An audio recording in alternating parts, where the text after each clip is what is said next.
Melissa, because it looks like they do some of the work that you guys are supposed to do.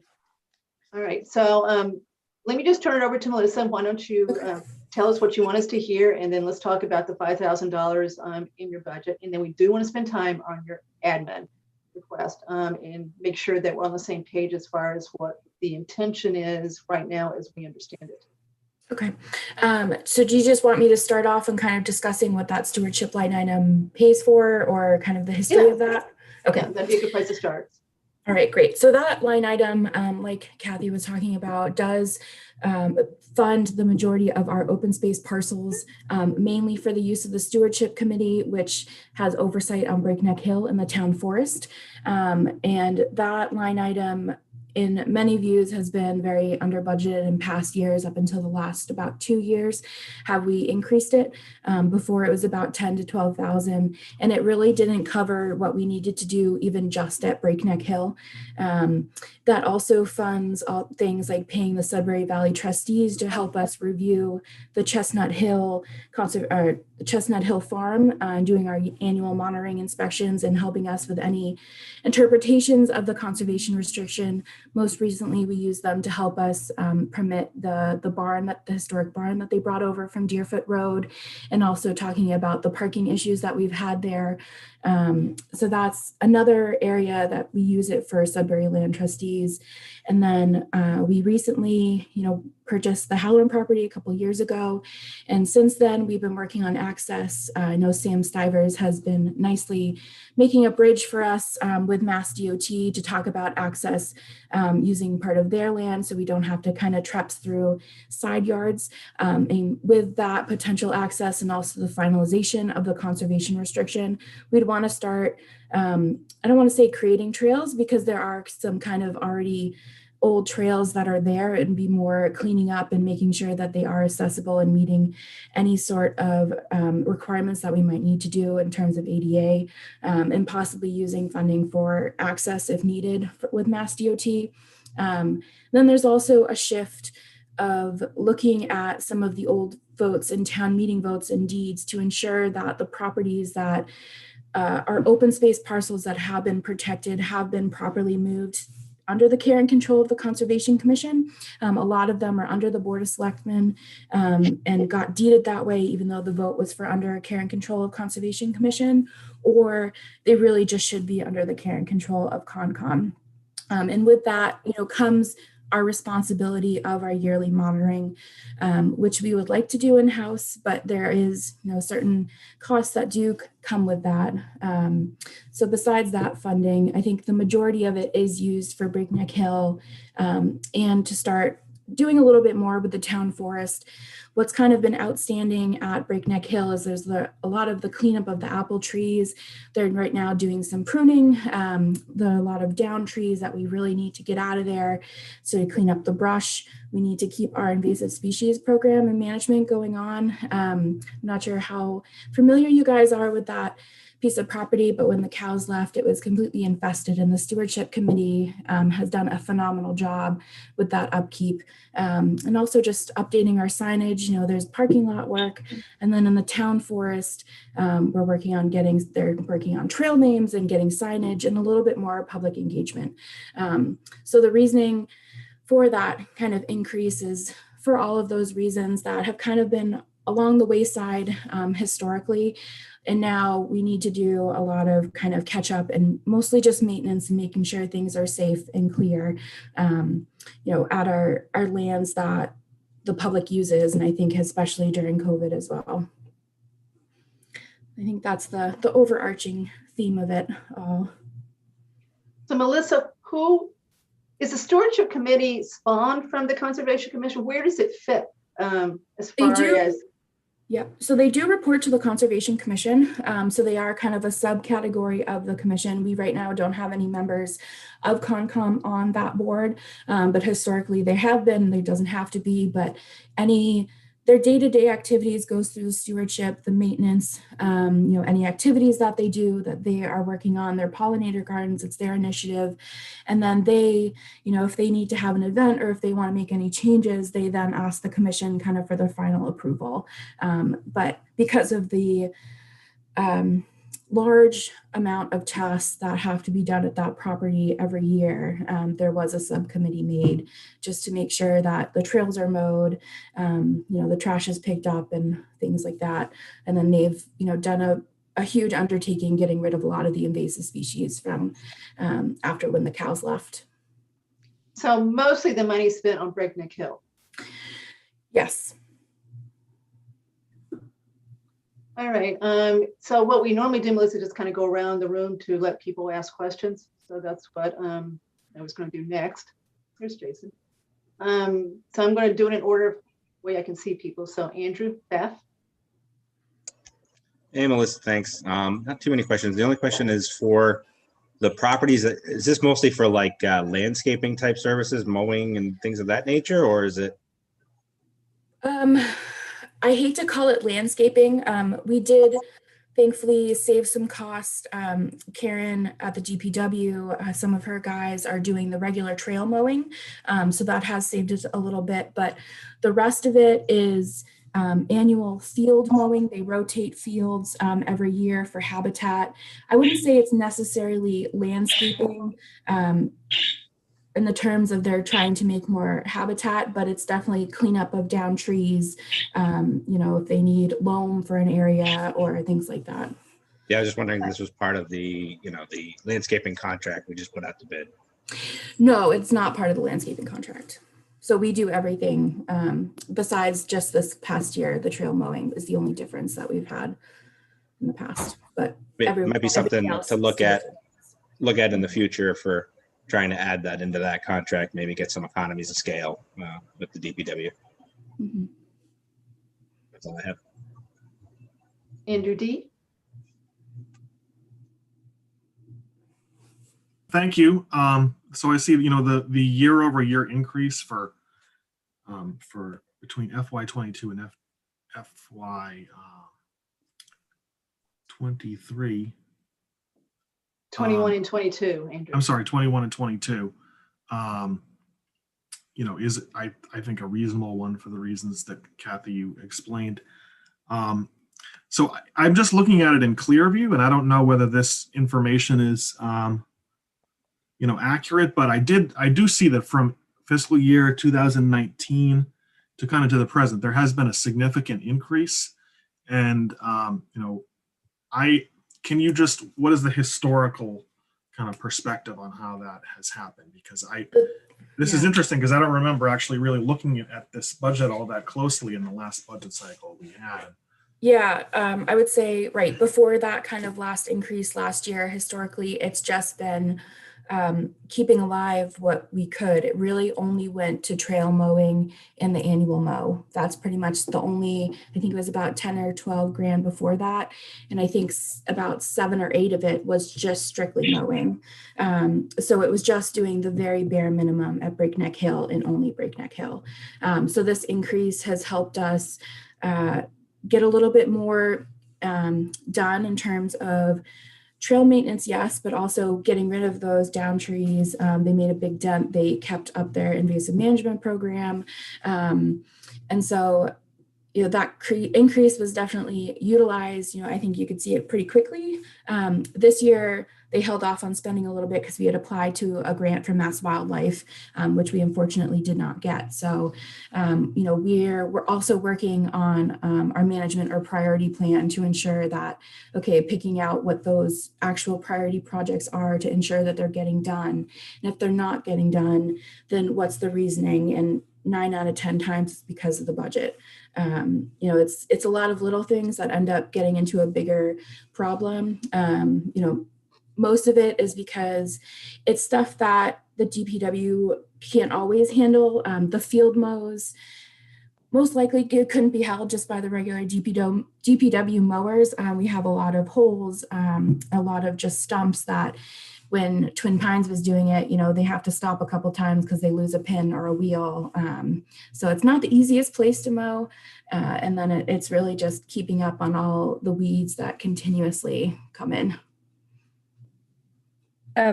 May I just add a couple of points onto that, if I may, Catherine? I think, Melissa joined the Conservation Commission, I think September, the fall of 2018.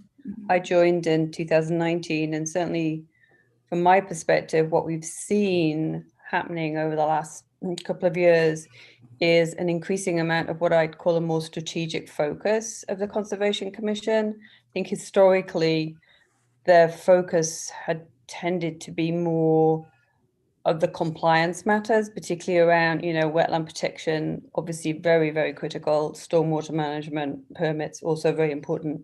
But I think what Melissa and I have talked about with Mark Postamato is getting that additional strategic track in place. It's very much reflected in the conservation element of the master plan, which I'm also working on,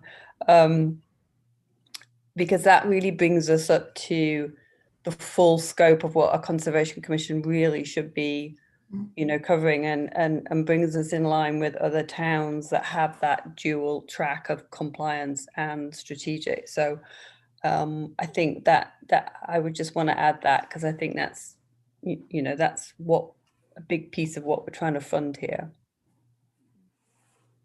Now that I'm looking more closely, I see that, for example, the line item that we were talking about, conservation properties, access maintenance stewards. So that's actually the one that really drove the increase. And I understand what you're saying, went from like 11,000 in FY19 to 30,000 FY22. Okay, so that's one of the big drivers of it.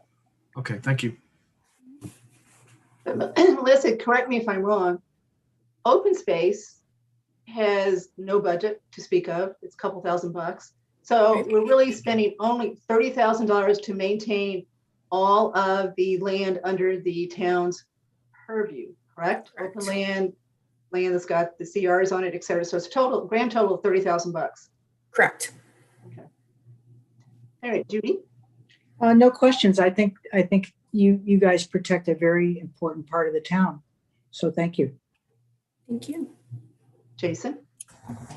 No questions on the current year. I guess my question is, should we expect this sort of increase moving forward, or do you think that this right sizes at least the properties under your control or soon to be under your control based on the votes? I think we're definitely getting to the place where we need to be a little bit easier. I would think if it does increase, it would be a smaller amount. We're hoping that with the next couple of years, we can get those bigger projects that we've been meaning to do that we haven't had the money for. So this will really, I know I keep saying getting rid of those trees, but it's a huge undertaking. For someone to come in, they've got to chip it, they've got to take them off, and there's quite a few of them. And we're trying to preserve the orchard look. The stewardship committee, is very in tune with trying to ensure that the historic and cultural aspect is also kept. So they've kind of done their due diligence to hire an orchardist to come in and see what they can save and prune, instead of just kind of cutting them all down. So that's a huge cost saving as well. And, but I think once we get kind of a better control over some of the things that we haven't had the budget for, then we'll be able to stabilize and kind of better understand what the real maintenance will be moving forward. So I wouldn't expect it to jump up as much in the next year. If it does increase, then I would assume a smaller increase, if anything. Thanks. No further questions. Does someone have a bird? Yeah, and he won't shut up. I'm going to move him. Well, I'll yeah, be just right mute back. yourself. Mute yourself. Right. Tim, Martell. And No Tim, questions. let me answer your question. Her letter is on clear.gov. It's one of the attachments. Thank you. No questions. Mr. Mooney. Good afternoon, evening, Melissa and Judith. It'll be nice to be able to meet you in person.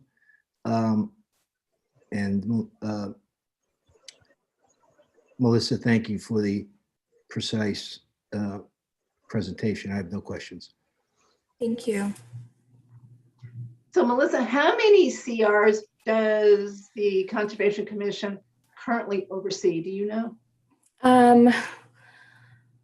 Oh, I can't think of the exact number offhand. It's not, I know it's in the open space and recreation plan. I want to say it's maybe 6 or 7. There are also other just conservation restrictions in town that necessarily we don't hold. But I would think that the Halloran, the golf course, and Chestnut Hill will be the 3 biggest ones that we hold. And then for Chestnut Hill, what do you need Sudbury Valley trustees to help you with? Why are they involved?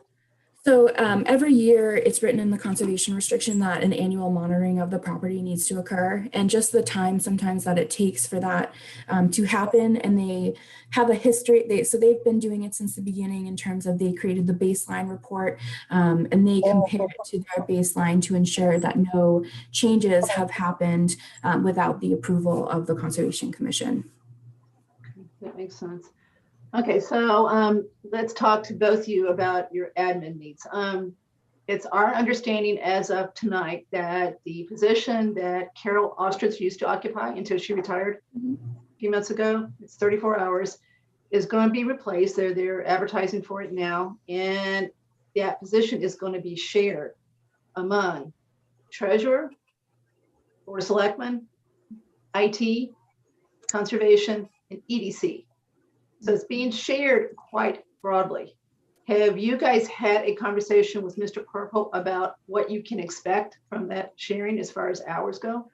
We've had preliminary discussions. I wouldn't say a physical breakdown of hours, but I kind of gave him a rough list of things that could be done, kind of that I do on a monthly or weekly basis. That's a little bit more routine. That's not in depth. So I think in terms of those, you know, out of the, I think 10 that I sent him, 8 out of the 10 he said were pretty immediately doable. It's mostly the public outreach that we do, you know, and the smaller things like the payables. But for me, that's not a huge expense.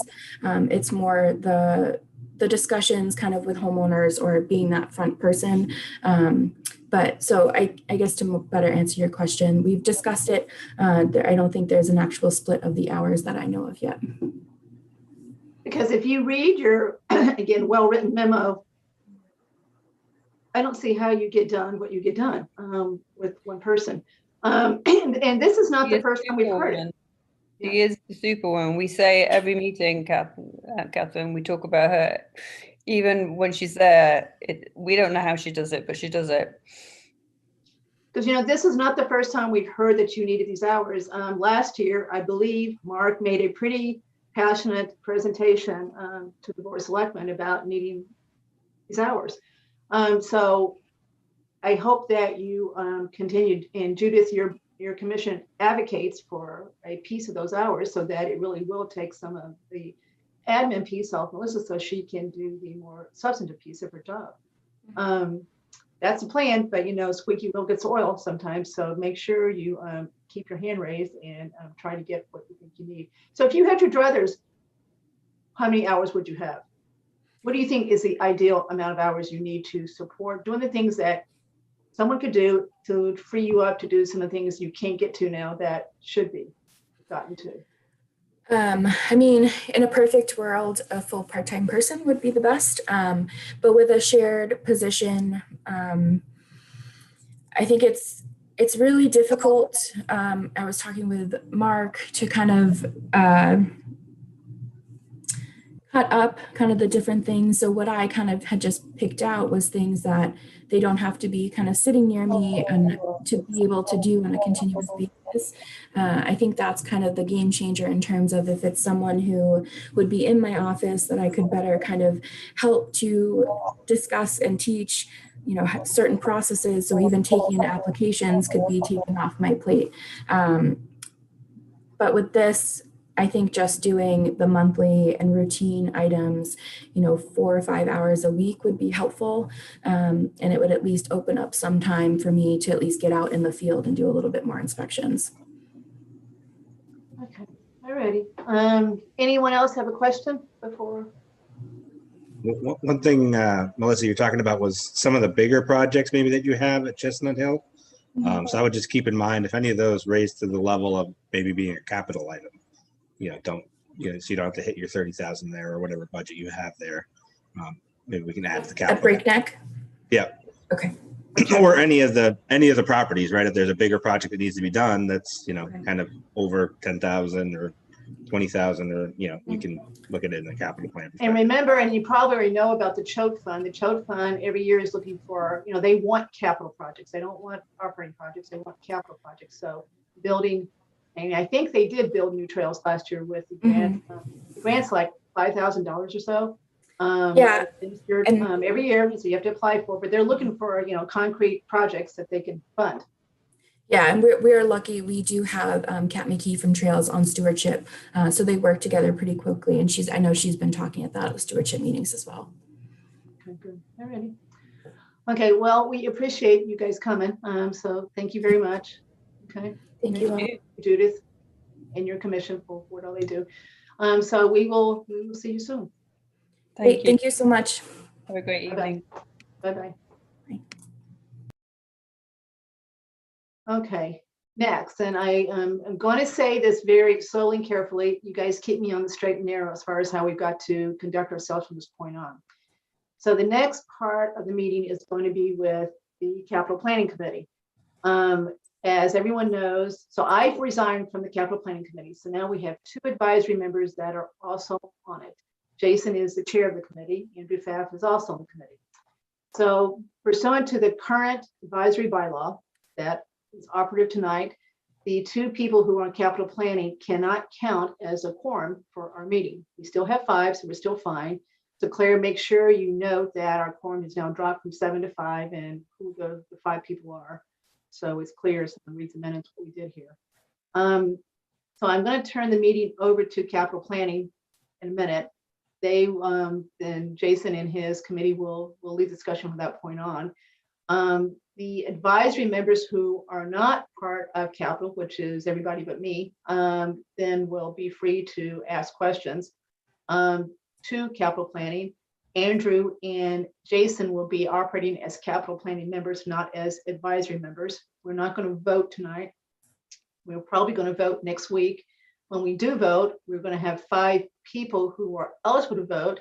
Mr. Rooney will want to abstain from a couple of the items, so we'll do them one at a time. And I've double checked this with Jim Haggerty, so we're still fine. So the vote next week may be 401 or 311, but we still will be able to vote. We don't have to have 5 positive votes. We just have to have a majority of the quorum to be able to vote. So we should be fine as far as that goes next week too. So that's procedurally what we have to do. So again, if I mess up, call me on it as far as what we're going to do going forward. Okay, so with that, I'm going to turn the meeting over to Jason as chair of Capital Planning Committee, so he can lead us through the recommendation of capital planning for fiscal year 22 capital items. Let me just pull everyone in, Kathy. And Kathy, introduce us to everybody too, Jason. yes, for sure. Before I call our committee to order, Lisa was there and dropped. So I'll give her a second before I call us officially into session.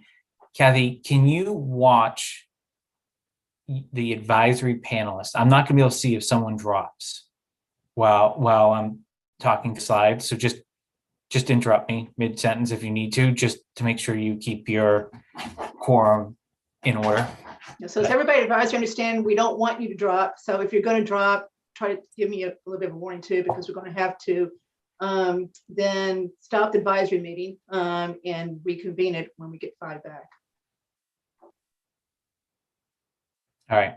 And you have co-host abilities, Kathy. So if someone drops accidentally, you can pull them back into, but again, just interrupt me. So I will convene the Capital Planning Committee at 7:04 p.m. and note that the required statement has already been read into the record at the beginning of the advisory meeting. I guess I will take the opportunity to introduce everyone to our members that you don't know. So I'm going in absolutely no order. I'm just going based on how I see him. So Steve Hinterneeder, you'll see he's our newest member. It has brought us a lot of engineering experience in his short time on the committee and has made an immediate impact. Jeff Hark has been with us since the beginning. And then you all know Andrew.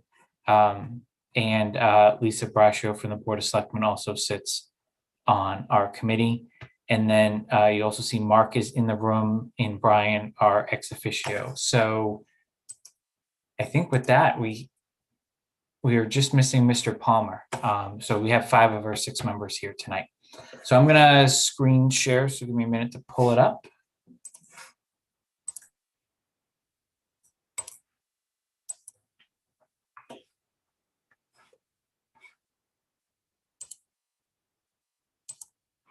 Everyone see my screen? Yes. All right. Yes.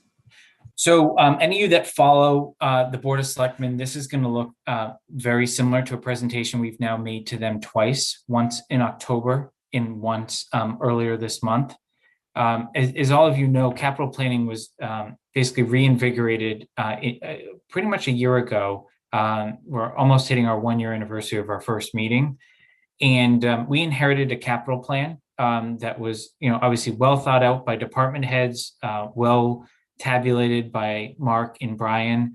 But we've really spent the last year, beating it up, right? And making sure that we were bringing things forward in the right order with the right priority and balancing the needs of all departments.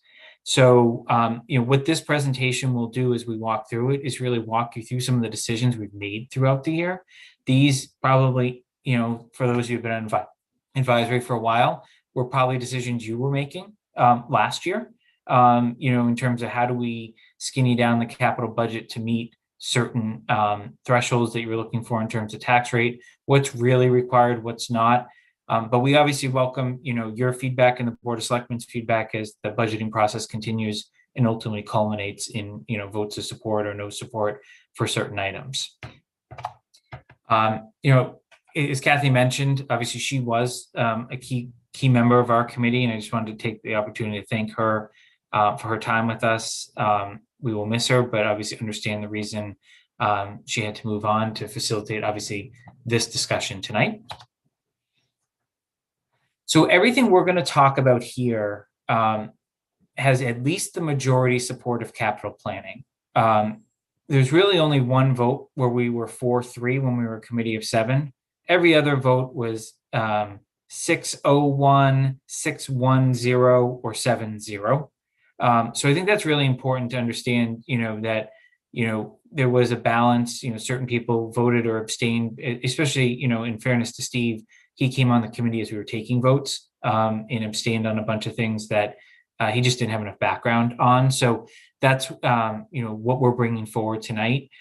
There were plenty of articles that we debated and talked about during the year that aren't in front of you and have been removed, but none of those articles are, at conflict with department head recommendations. It was after significant conversations with the department head about whether this is the right time, whether this is the right expense, whether this is the right cost. And again, those situations were actually pretty limited. Any follow our meetings, we've had some pretty regular participation, especially from the major departments that have capital. And again, the department heads have been a crucial part of the overall process. As part of these discussions, though, we have made some significant adjustments to, looking ahead too. We tried not to look at everything just in a silo of how do we make FY22 work and fit into a certain number. We really looked at, are these capital items ready for prime time on town meeting floor? Are they needed now versus a want? And, are we putting ourselves in jeopardy for what is coming down the pike, for needs across all departments, even if that department didn't have something coming forth this year? I think that the interesting thing here that while we definitely deferred items, removed items, et cetera, there's also some items that either were new to the capital plan that were never on the capital plan when we started, or were accelerated forward, which I think is unusual, but warranted discussion. A lot of those items are actually going to be in the fire department. Maybe coincidence, maybe not, but those were where some of the accelerations occurred. So as I mentioned, we spoke with the Board of Selectmen in October, envisioning a March town meeting and envisioning, definitely uncertainty around COVID, and but at the same time, really wanted to be kind of ahead of the game instead of having capital be the easy thing that could be cut at the end of the game when the numbers didn't look good, et cetera. So when we went in front of the Board of Selectmen, the reason I highlight this is we haven't made a presentation to advisors, so I just want to make sure everyone's playing from a level playing field. When we went in front of BOS back in October, we made recommendations to remove the transfer station rehab. You'll all remember the very detailed analysis Mr. Butler also presented to this committee. The Corderville Road project was deferred. The Corderville Hall project, which is the senior center, which I know we've talked about when Council on Aging in particular was here, and the townhouse emergency generator was removed. And in turn, actually led to the sale of a surplus asset from the old fire and police station at 19 and 21 Main Street. Now, let me walk through each one just to make sure everyone understands why they were removed or deferred. Transfer station, I don't think I'm going to spend any time on that. You all heard Mr. Butler's presentation. There's unanimous support for capital planning, no discussion in this committee, and no discussion when he went to the Board of Selectmen that the transfer station doesn't need significant capital improvements now. It may in the future, but it's not right now. The Corderville Road project was just not ready for prime time. This is, a complete redo of Corderville Road with sidewalks, et cetera. And now with the Complete Streets grant and process now being in place, this may come forward in the next year or so. But also, we all are very well aware of what's going on in Washington and some of the funding around infrastructure and grants. This actually, is my understanding, will be one of the submissions to the state as part of the new one-stop grant funding that the town is submitting letters of interest on in the next few weeks. The Corderville Hall project was deferred, not based on the fact that the senior center doesn't need extra space or that no one believed it was a valuable project. It was deferred for two reasons.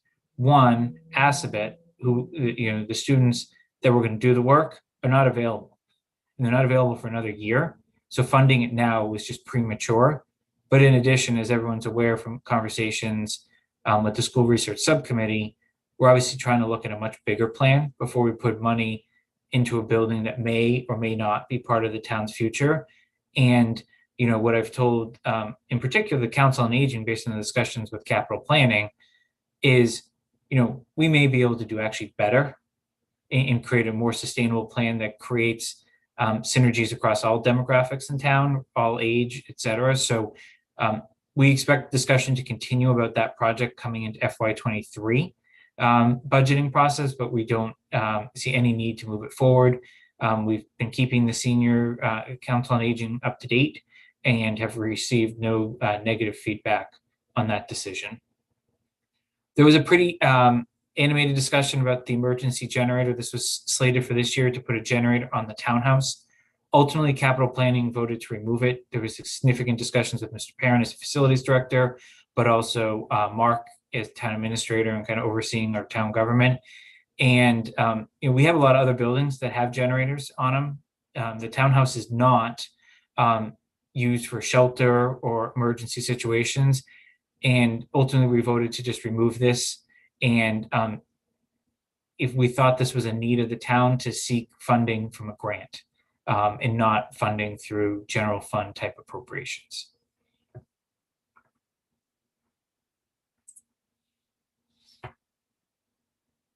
We were very focused on comparisons to try to build a sustainable capital budget and not have huge peaks and valleys.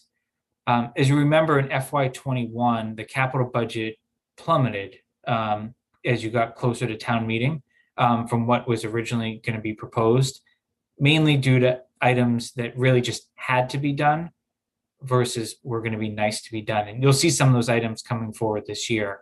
So the 747 that you see in terms of actual appropriations from last year is actually really low compared to if you kind of go back and look, another 5 years. So we kind of were starting out from behind, moving into this year. When we look at October, we were looking at about 1.5 million of capital expenditures. This is solely general fund. We will touch on some of the other funds as well. All of that, not being subject to bonding, coupled with prior bond expenses that we had already on the books, we were looking at almost $1 million of increase in the cost of capital, which ultimately, goes into the general fund percentage. Since October, we have, moved that needle down. That's gone from 1,533 to 1,166, which is approximately % on the tax rate. So if you think about some of the changes we've heard from, 10 to 9 to 6 to 4, this is a key component. But I also want you to focus on, and this is something capital is looking at too, is we seem to forget about the projects we already approved and are bonded and we're still paying for. And I'll summarize those in the next page. But just look at the, what we thought the cost of some of these bonds were going to be back in October and what they actually ended up coming out at. It's almost $100,000 difference. I mean, that's being driven by some of the interest rates that we've been able to lock into, some of the refinancing that was done last fall as well. So it's just something, we continue to focus on too is, it's great if it doesn't cost us anything this year, but there is a long-term impact to some of these projects and plans that we're bringing forward. This also includes, Jason. Go ahead. Thank you, it's Tim. Fiscal year 21, is that amount unspent going to be spent? Or will those articles be closed out? You mean the amount spent prior year bonds? What number are you referring to? Sorry. I'm looking at the column fiscal year 21. Right. So if I'm reading this right, you have 1.4 million in warrant articles for that year. Yep. And to date, 750 has been spent. Yeah, so the delta, so that's not actually spent. That I understand the confusion. That's actually money that was appropriated. So what that means is the delta was bonded, and I believe I that's see. the Thank you. Finn boiler is the delta there. So Thank you. we actually appropriate. We said you could buy 1.4 million, but it only cost us 747. The rest is bonded in future years. So Jason, so I'm confused too, and I shouldn't be confused. Far right column, the 1,166,200 on top, and then the 1,116, $250,000 difference. What's the difference in those two? It's a typo. Yeah, it should be 1,166. Yeah. Mm-hmm. Okay. Can I ask a question? Go ahead, Andrew. Sorry, I just am still having a hard time understanding like the takeaway from this slide. Because why are you showing the row amount spent prior year bonds? So these are capital articles that were approved in prior town meetings some 20 years ago that we're still paying for. Okay. So Andrew, that's your debt service. That's the debt service, that last line. That's all it is from prior because debt. these numbers don't add up, right? 1.3, that's 2 plus 3.1 is something like 5, right? I'm assuming that the third row is a running total, and for example, fiscal year 21, there was about 600K that was added. So is it the case, Jason, that in the previous year the bonds were about 2.5? I think the way to think about it is line 2 and line 3 equal line 4. So amount spent. So basically, in last year's town meeting, we authorized 3,863 to be spent on capital. So Jason, not to belabor this, what he's struggling with, if you look at the first one, it doesn't add. So there's something wrong with the math on the first one. It may be off a little bit, but it's off. So maybe off $8. So then, can I ask a dumb question? Yep. What do you mean by total cost of capital? That's the actual cost of the asset we bought. The amount that you paid. Mm-hmm. Yeah, so it's the fire engine, Andrew. So the 747 is what we basically bought without financing it in fiscal 21. The difference in the two is mostly, I think, the fire engine we bought last year because we financed that. So it's the Finn boiler, Kathy, because we're talking about general. Sorry. Okay, it's Finn boiler. Yeah, it's the same number. Wrong asset, but right idea. All right.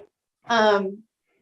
So just to be clear, and Jason, I'll promise I'll shut up. And that second line, if you look in the middle, the 1,533,200 has now been reduced to 1,166,200 as far as the recommendation on the table tonight. We started out at 1,533, took off about 400,000, and so we're tonight at 1,166,200 as far as the recommendation to hit the general fund for fiscal year 22. Yeah, and there's a lot on this slide. And we're going to go through some of the details of it coming up. But I think the two things before we walk away from this is these are true expense numbers. So remember that the prior school projects, we get reimbursed a certain amount every year. It's not exactly dollar for dollar, but right now it's pretty darn close. There's a small amount of what I'll call leakage. So these are the total numbers. So what you're going to see, like if you pull this presentation out next year and compare it to the debt service 2 years down the road, 3 years down the road, you're going to see the debt service plummet because the schools are going to be paid off, but there's also going to be a corresponding revenue line when you think about that debt, the recap sheet that we spend a lot of time on more broadly on advisory. There's going to be a revenue offset. So that's why I just want to make sure everyone understands that. And then a key part of the 1116 is this assumes we pay cash for everything this year. We're not going to bond and we're not going to lease. We've pretty much ruled out bonding, and that's based on Brian and his authority as the town treasurer. But we have been looking at leasing vehicles in particular that are coming out of not only the general fund, but the water fund and the ambulance fund. And I think there's more to come on that, but we're not going to spend a lot of time on that. The good news is that number can only go south. It's not going to go north. Can I ask a question you probably don't want to get into? Go ahead. And if it's not relevant, feel free, we can take it offline. But given the historically low rates, why are we not bonding a percentage of this?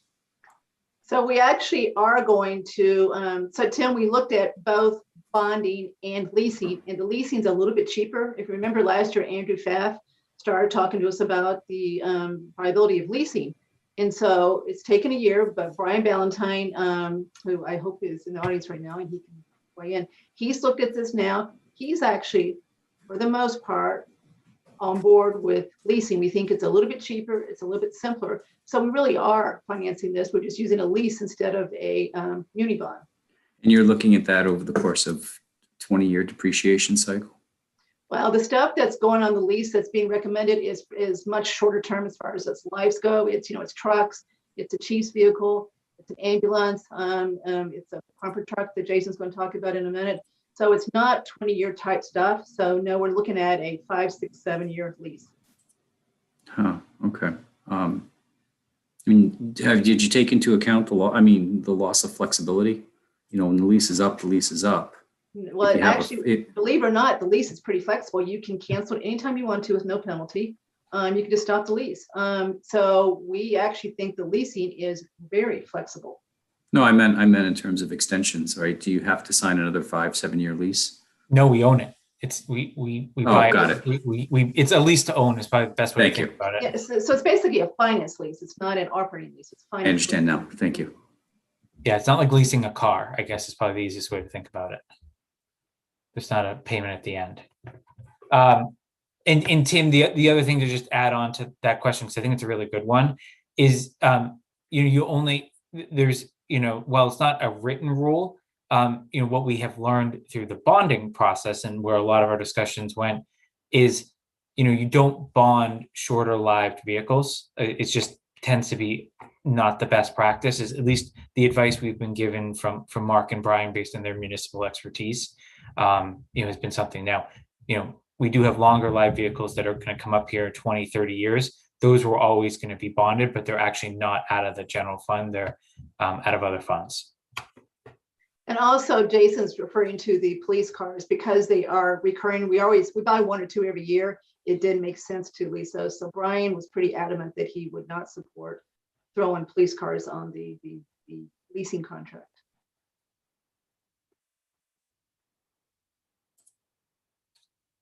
All right. So I think, John, go ahead. On the police car issue, we have been successful in the past in getting a couple of nonprofits in town to contribute to the costs of capital items based upon an analysis of the town's services that we, over the course of the year, provide to those entities. Do you know, and Jason, is maybe not a fair question to you, and it should be proposed elsewhere, but do you know if there is any active intent or active discussion with the nonprofits in town about their contributing to capital items? So I am going to defer that to Mr. Purple if he is willing to answer it. So there are conversations ongoing that Mr. Healy has been conducting with Fay and with St. Mark's. I don't know the extent of where we are with those conversations right now. I've only been involved in one of them, one of the meetings. So I think those are still ongoing. So yeah, I really can't give you too much more than that. So John, I talked to Mr. Healy too. He's also going to talk to Harvard. Thank you. It is a topic that has come up a lot, John. I can assure you of that. So what this next slide really walks you through is this is the cost of what we're still paying for, coming up in FY22, through debt service. You obviously the major components of this are the public safety building. We're at our peak. This thing's going to start going down, in the next year or two, and continue to go down. And then the schools, this is something that was, 20 years ago, right? We're coming to the end of those particular bonds.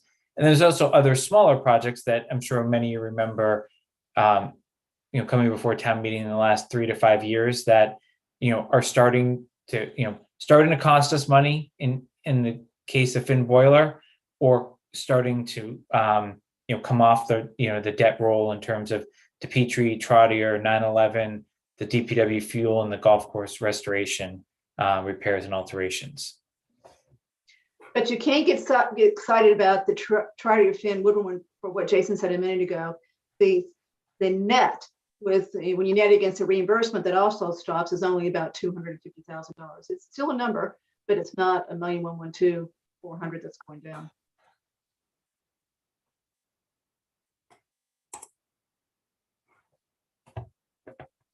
So this is similar to the other slide, but it goes through all funds that we're talking through tonight, and really shows kind of where we think the estimates are going to be in terms of the amount expended through some of these funds. I will caveat that the ambulance fund and the general fund do not reflect in terms of total cost of some of the items we're bringing forward. The tanker truck, which we're going to call a tender to be proper from a fire service perspective, that has not been decided in terms of the ultimate source of funding, mainly because we're very hopeful for a grant. But if someone were to try to tick and tie the math, I just want to make sure everyone's aware that there is one item that's not included in the total cost, mainly just because it hasn't been decided what bucket it's going to go in. Everything else is considered, in here in general. So now what I'm really going to start to do is I'm going to go into the detail of what we've removed again between October and March, and then go through all the items that you're going to see on town meeting floor, subject to obviously the approval of the sponsoring boards. So since October, Karen has come to us and said that the plows that she had for this year are not required because she already has refurbished them. This is one that I would definitely term as kicking the can down the road. 3 to 4 years is our understanding. Where we're going to probably have to require more plows, replace more plows in that year. But basically, we've found a way, Karen has, to extend the life of an asset without impacting operations. We've removed the sidewalk maintenance fund, which was a new item, and we're considering a much longer term plan there. More to come on that later. We've removed a matching for self-contained breathing apparatus for the fire department because they did not receive the grant and are no longer pursuing that grant, but we're able to defer that item 3 to 4 years based on new guidelines on life, new guidelines on the life expectancy of certain of the pieces. The fire department also was able to use the Harvard Fund, which was just referenced earlier. That goes to police and fire annually. It's, I think the right word to use is restricted, but Mark or Kathy or anyone else, let me know if that's not the right term, but it's restricted to use by those two departments. It's equally split between the two departments. The chief, knowing the amount of capital on the fire side this year, made the decision that he was going to use the Harvard Fund to fund some of these items now and not fund them either through the general fund in the case of the self-contained breathing apparatus or the IV pumps. We just bring this forward mainly as an example of our committee is still vetting capital items regardless of the funding source to make sure it is the wise investment. Because obviously, if these items weren't wise investments for the town, then obviously these funds could have been appropriated and used differently. We always believed there was always unanimous support around the need for these assets. I think the only question would be whether Harvard Fund was the right or not, but that's a decision that's up to the chiefs and the town administrator. But we did never have any dissent on these capital items in general. So now everything I'm going to talk about from here on out are items that John was trying to ask a question. Sorry. Go ahead. Thanks, Hey, Andrew. John Reed. Jason, sorry. Do you know the reason that the grant was not received on the prior slide? On the SCBA, Yeah. the easiest answer to give is it's a highly selective process first and foremost, right? So, but the easiest answer I could give you is my understanding is these were not a priority item for FEMA last year during the actual grant cycle. So that's why the chief is actually not pursuing another grant this year, because our chances of getting it are very low, because it's just, again, it's not a priority item for this year based on the age of the asset. Instead, he's focused on items that have a higher likelihood of scoring higher on the scoring matrix that FEMA comes out with. Again, he has no say in what the scoring matrix says, but he's trying to align future needs with that matrix to at least secure some funding. Thank you.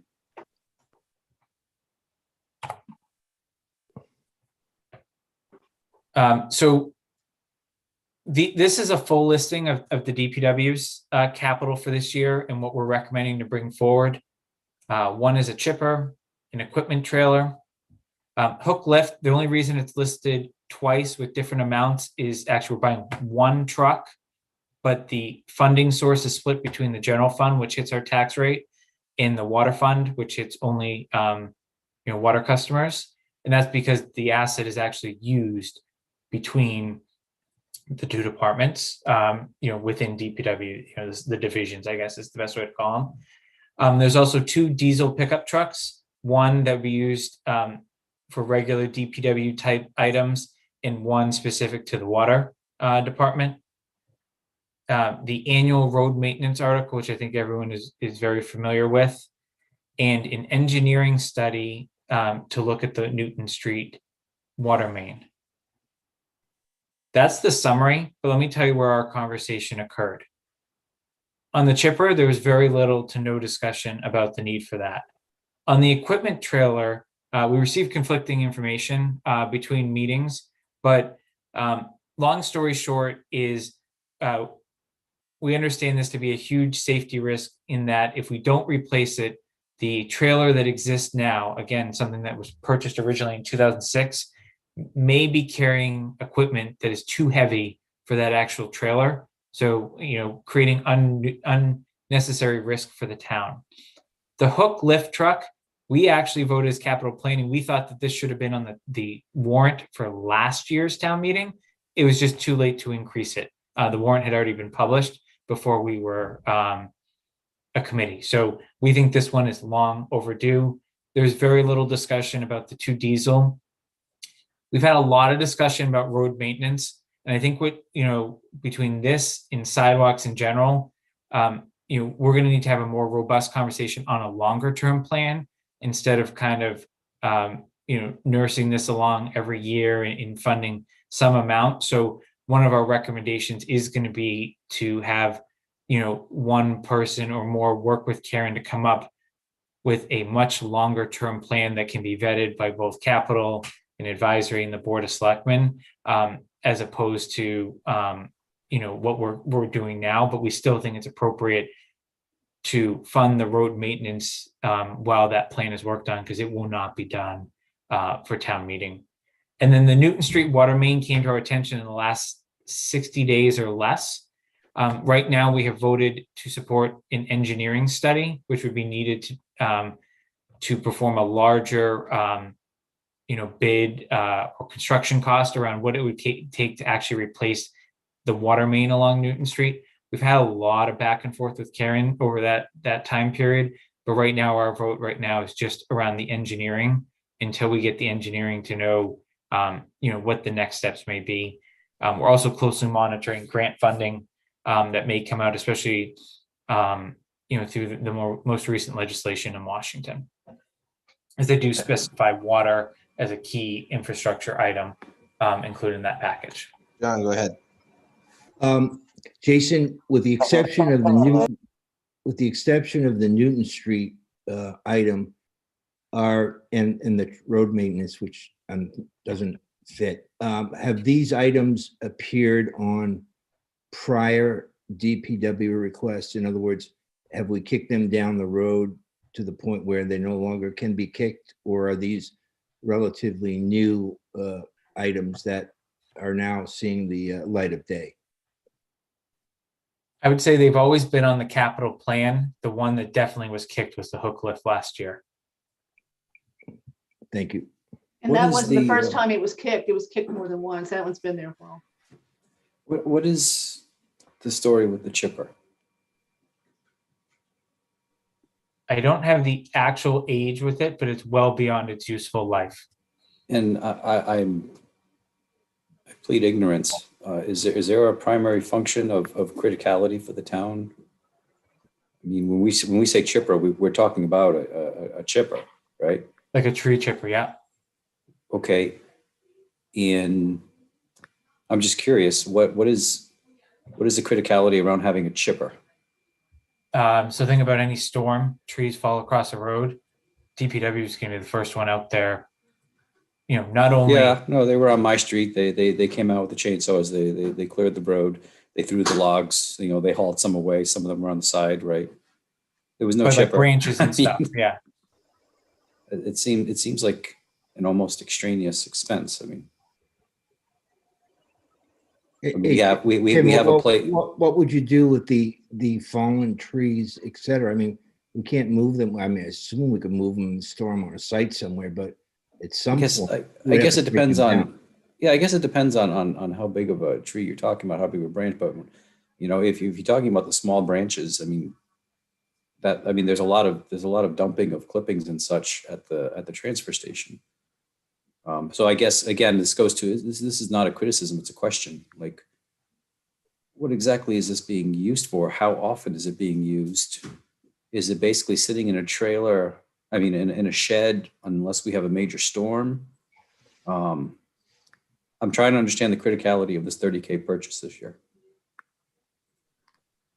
A few years ago, we took a look at trying to see if there's some of the equipment that Karen needed could be temporarily leased, items that we didn't need year round. And we had a good one. We had the street sweeper. So we did some work, showed her the payback on leasing that, because the people who own the street sweeper can go from town to town to town. You only need it once or twice a year. The chipper, you don't know when you're going to need it. So I don't think it falls in that category. I went through a walk downtown a few weeks ago just to see how everything was coming together. It was really late at night, very dark, and a tree had fallen across the sidewalk where the old post office had been. Then I went back the next day and it was gone, but it was a big tree. So they definitely had to do some work to get rid of that thing. So I don't know how we don't do this, given you just don't know what's going to happen. And when you need it, you need it. Yeah, and that's what most of our discussion was around was, can you rent it? But obviously everyone else is renting chippers when you have a microburst or, some other storm come through. It seems, okay. I mean, it just doesn't seem like a standard piece of equipment that you would haul out every week. Our understanding is it gets used a lot. I mean, we could have Karen provide hours data. We haven't talked about this one since last fall, given the age of the chipper. And I don't see it again on the capital plan in the next 10 years. You're talking about a cost of under 3,000 a year is likely. Probably even less than that, because I think it's a 15-year asset. The 07 model we currently have. So Jason, why don't we just have her send us an email with a little bit more detail about the chipper? Yeah, it's not like I want to vote against the chipper. I'm just, Yeah, but it's a good question. Let's get some more Hey, details. Jason, before you go on, are there any resale value to this old equipment? In other words, would somebody be looking for a used chipper, or what happens to it in terms of its disposition? Mark, do you want to walk through the surplus? I think the generator is a good recent example, but what you typically do when we replace these assets and how you work with the department heads. So normally when we're looking to replace a vehicle or a piece of equipment that's past its useful life, we work with the department heads to trade it in as part of the process of buying the new equipment. That's usually where we can get the best value for it. Sometimes when we end up with equipment such as the generator, which we kept one of the generators from the old fire station to try and reuse that at the townhouse, and then it was decided that we weren't going to. We actually surplus that unit and put that out for bid and sold it that fashion.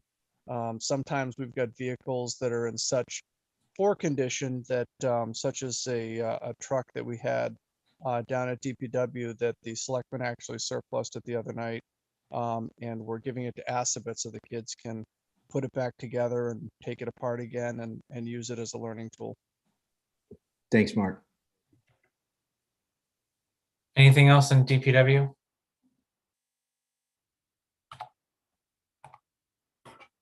All right. Facilities and MIS, these are just combined for convenience. The library interior renovations, this includes floor coverings and painting. This is replacing circa 1980s carpet, and that's when it was installed. That's how long it's been there. This is on the upper level, not necessarily the lower level that has experienced some of the flooding. The only conversation we had around this was at one point in the last 2 to 3 months, the library board was considering deferring this a year, and we had them come to our meeting, and they explained, what they were talking about. And they were trying to be good citizens of the town and balance kind of the needs. But when we heard the case, this is one of those that has been kicked down the road many, many years. And we also tried to balance, we don't know, obviously, how the library will choose to reopen, when it will reopen, et cetera. But maximizing, the downtime of the facility. The flip side of that is I think they're sick of the construction going on outside. I think they were very clear with that. But this would really get our library back and functioning, in really no noticeable capital improvements on the plan moving forward, other than, a permanent solution to the actual facility, whether it be renovation or something new, when a grant cycle opens. Hey, Jason? Yeah. Are they still talking realistically or seriously about relocating their library? They're monitoring it, but there's a very there's about a 40% state grant match that comes up every 5 to 10 years. It's currently very backlogged. So what we understand is they won't even open an engineering phase around that for a couple of years. Now, obviously anything can change depending on what the state's looking to incentivize or what funding they get. But our understanding is it's years away. And candidly, we are undergoing an RFP right now, an RFQ to be specific around space needs for all town departments moving forward to go in conjunction with the school conversation. And depending on where that all lands, that could also determine, what, some of the possible uses are for the library moving forward. So it's still out there for sure, but I don't think there's a definitive timeline because they're focused on the state program, which they have no control over timing on. Jason, what's an RFQ? Request for qualifications. Thank you. Tim, the rules to get the state match require the library to basically propose 2 new spaces besides renovating your current space. They have no choice but to look at 2 other places to put the library, even if their preference is to renovate. Got it. And one more thing I'd add to the 115. The thing that sold me is, so both John Parent and Ryan Donovan, the library director, had said to us, we're okay, especially Ryan, I'm okay pushing this for a year, because he really was tired of all the construction, et cetera. But it was library board that really came to us pretty much on the whole board and said, we really do not want to postpone this. This floor is really owed. And then when they said, and cleaning people won't even clean it because they're afraid they're going to destroy it. That's how bad shape it's in. They refuse to clean it. So your normal carpet cleaning people won't have anything to do with it.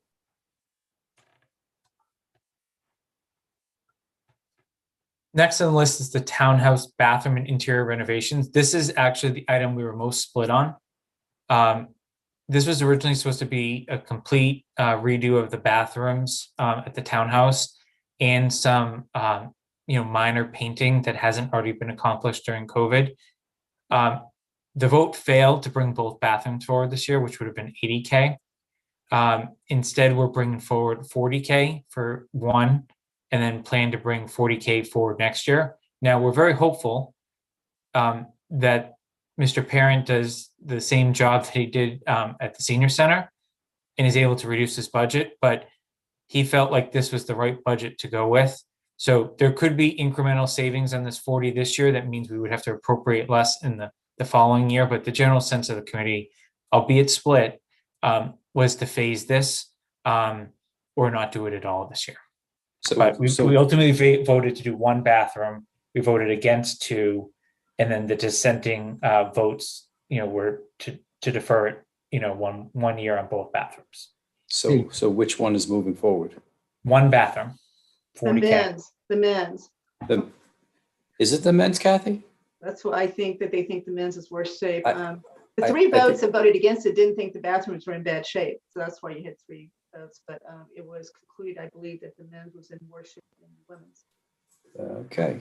Hey, Jason, the 40, sorry, I wasn't quick enough on my unmute. The 40% state contribution relative to the library, is that only if a new library is built as opposed to some sort of significant renovations to the existing building? I think they have to look at all options, John. Okay. And they have to provide, I think, 3 sites as well.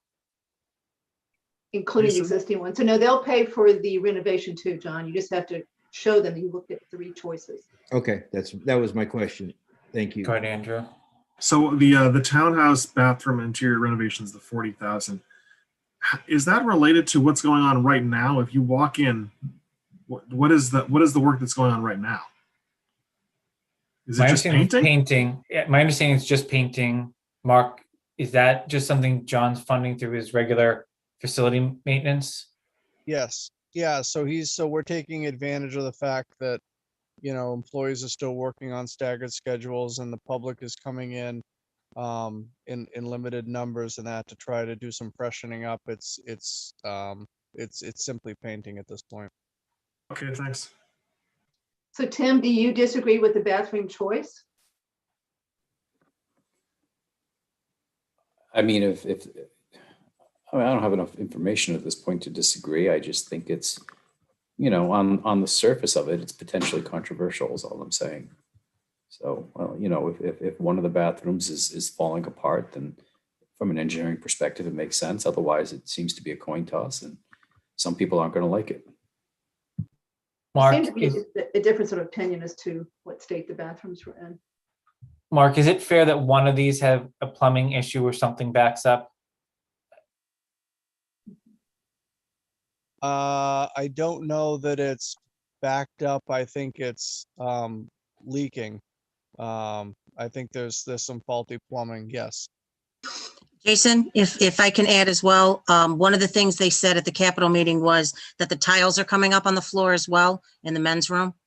So that was another reason why the men's room had got the priority. Thanks, Lisa.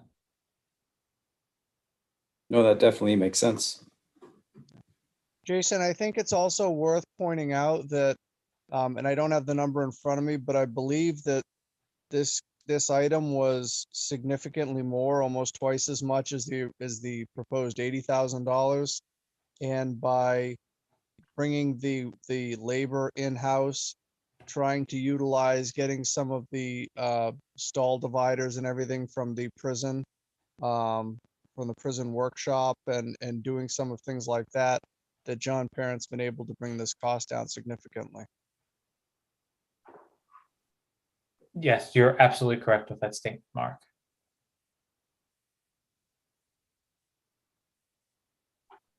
All right. Just keep yelling at me because I can see half of you based on how the screen is showing right now. If you have any questions as it go. This next one is the single largest capital item that is going to go before town meeting this year. It is a CPA article. They have voted unanimously to bring it forward, not without significant discussion. Let me explain what it includes. One of the first things capital planning looked at back at the beginning of the year was there was a series of items that had been deferred on the townhouse for many years, mainly around the windows. And then we looked out the next 2 to 3 years, and there was significant phasing of various facade, roof, exterior type projects to bring the building to true peak form. And when we looked at it, it just didn't make sense to approach everything, one at a time, given, what it takes to mobilize on some of these projects. And what we did is we actually got a formal engineering study by an architect. It's the same architect that is working on the preservation of the library. We approached the Board of Selectmen about whether they would sponsor and support a preservation restriction around the townhouse, because there is none currently, if we were to seek CPA funding. Because that's a critical piece. If there was no support there, and you all remember the dialogue and the back and forth on the library, then this was a non-starter, and we would have had to find a way to support it through the general fund. But, through a ton of work, especially by John Parent as our facilities director, we were able to get, what I consider a top-notch analysis from someone that's well-known in the field of historic preservation to come up with an all-in scope for what needs to be done to preserve and restore the exterior of the townhouse, and to bring, some long-standing projects forward in terms of, John, I'm not sure if this dates back to your time on the Board of Selectmen, but I know these windows have been out there a while. And, also looking ahead at the facade and the roof that needed some help. So we're recommending a complete package. We're not recommending splicing this up because of the mobilization. And we do expect it to be on town meeting floor. There was extensive discussion by the CPA of whether this is too much, whether it limits their ability to fund other articles, in the future that they may or may not know about right now.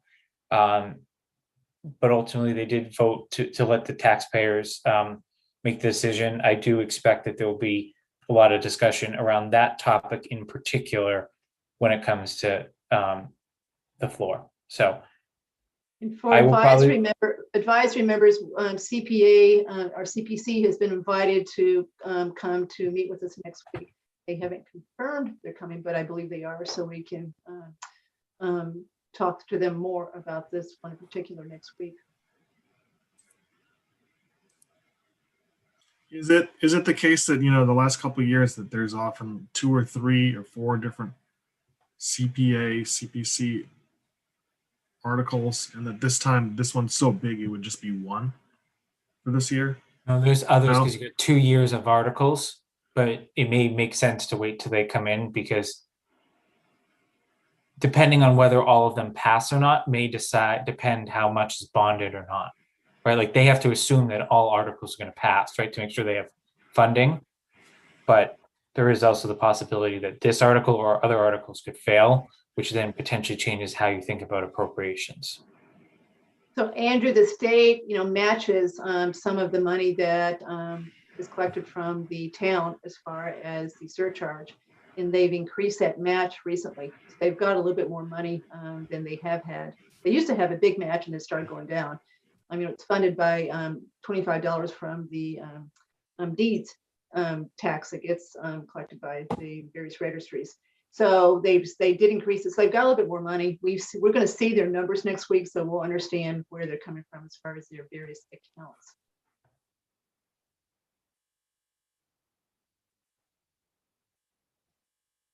Then Hey, Jason, is it okay that we just continue to interrupt you as you're going rather than just waiting for the end? it's nice to catch my breath, so I'm fine with that, John. Okay, good. Thanks. Easier than backtracking and remember everyone's questions, probably. Next is facilities maintenance. This is the standard article that John and his team use to deal with, maintenance items that come up throughout the year at any town-owned facility other than the schools. This is the same amount that it has been for the past many years. Next item is really an MIS item. I know most, if not all, of advisory received a note from Mr. Butler back in the fall when capital planning was starting to discuss this. Mr. LaFlame, who had been the prior IT director, had recommended, a hard storage sort of solution, an upgrade for $90K. Pretty much around the time that he left. It had been on the capital plan for a while. There was a lot of discussion. I think you heard some of it when MTC came in front of us a couple of weeks ago. But the idea of navigating more towards a cloud-based storage solution, mixed with keeping some sort of hard storage solution, especially on the public safety side, where you have to have certain items in a hard server environment.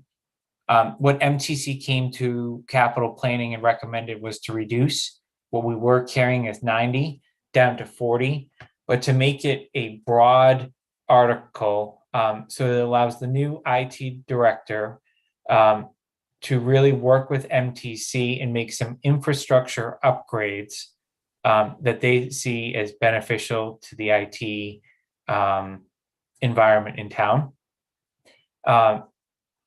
We felt it was more important to keep this here and not wait for an IT director, which I know there was an appointment last night, but he still got some time to get up to speed and study this with MTC and anyone else that's an interested party. So, we thought it was important to still keep a placeholder to allow them to do their business instead of waiting another year for town meeting. I think there's been a lot of discussion on this committee in particular about IT and infrastructure, et cetera. But our general view was this was headed in the right direction. We're happy to support the 40K that's being requested.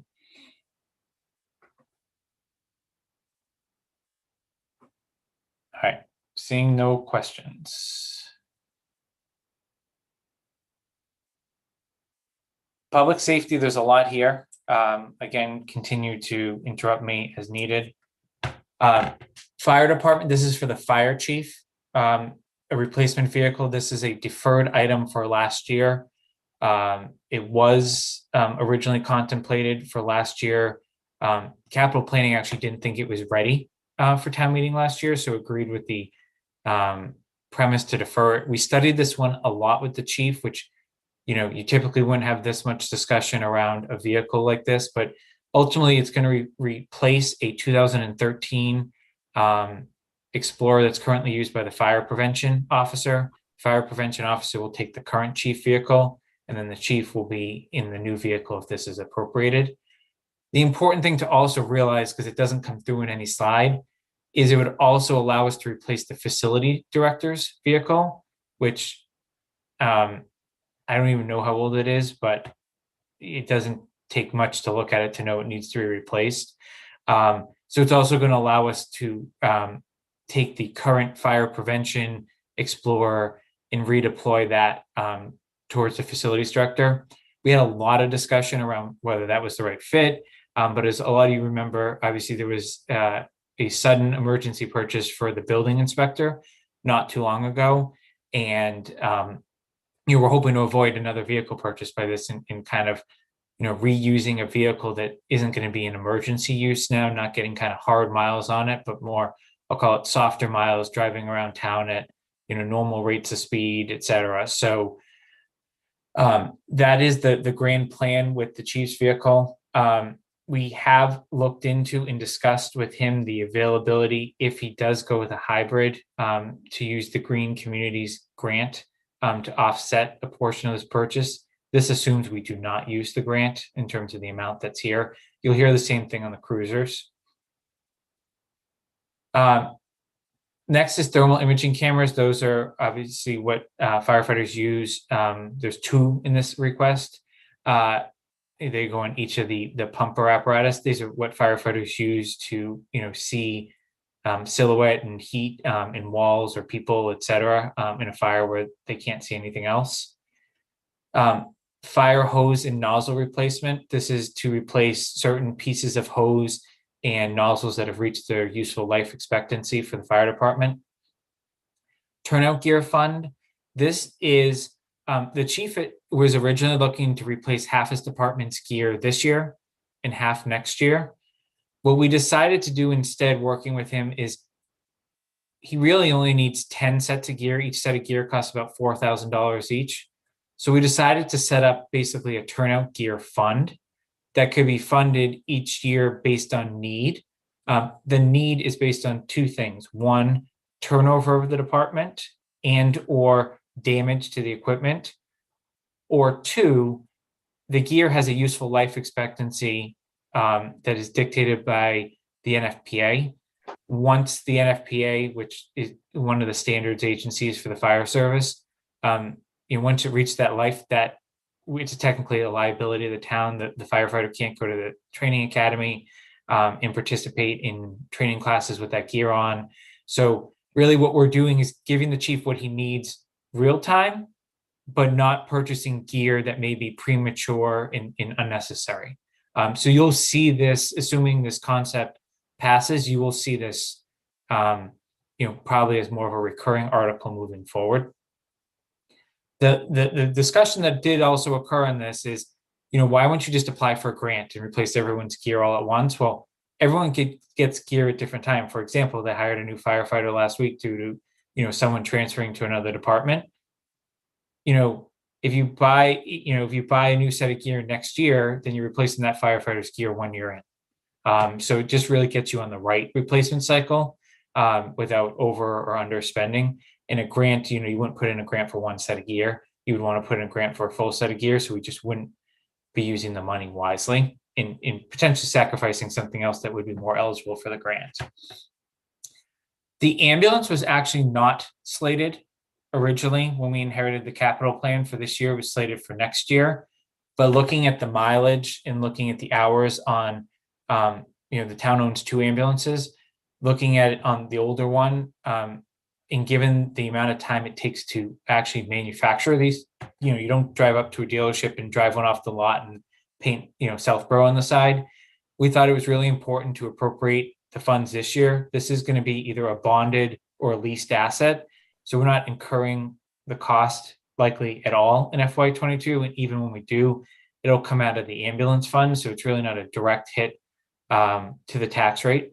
So we recommended moving this forward. Even I think there was a lot of discussion, even if we didn't have the ambulance fund and this was going to raise taxes, there was general wide-ranging support that this asset was needed this year and that this was the right time to seek town meeting approval. The defibrillators are for the police cruisers. It's a requirement. Theirs have reached their useful life, the end of their useful life. And the police cruisers, there are 2 this year. You remember we had 1 last year. This is a year we have 2, and then it's pretty much alternating every year, 1, 2, 1, 2.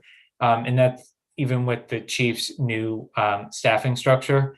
This contemplates one sedan and one SUV. The SUV is actually a hybrid, and the chief has already submitted the right paperwork to Mr. Parent, who administers the Green Community Grant. I think the number this year is 5,000 that would likely be applied against the purchase. So there's a lot of benefit there, not only just from a financial perspective, but obviously, moving more towards a hybrid fleet. It is actually a police cruiser designed as a hybrid. So it's not just buying a hybrid. It's been specifically tested given the amount of radios and lights that are powered off the batteries.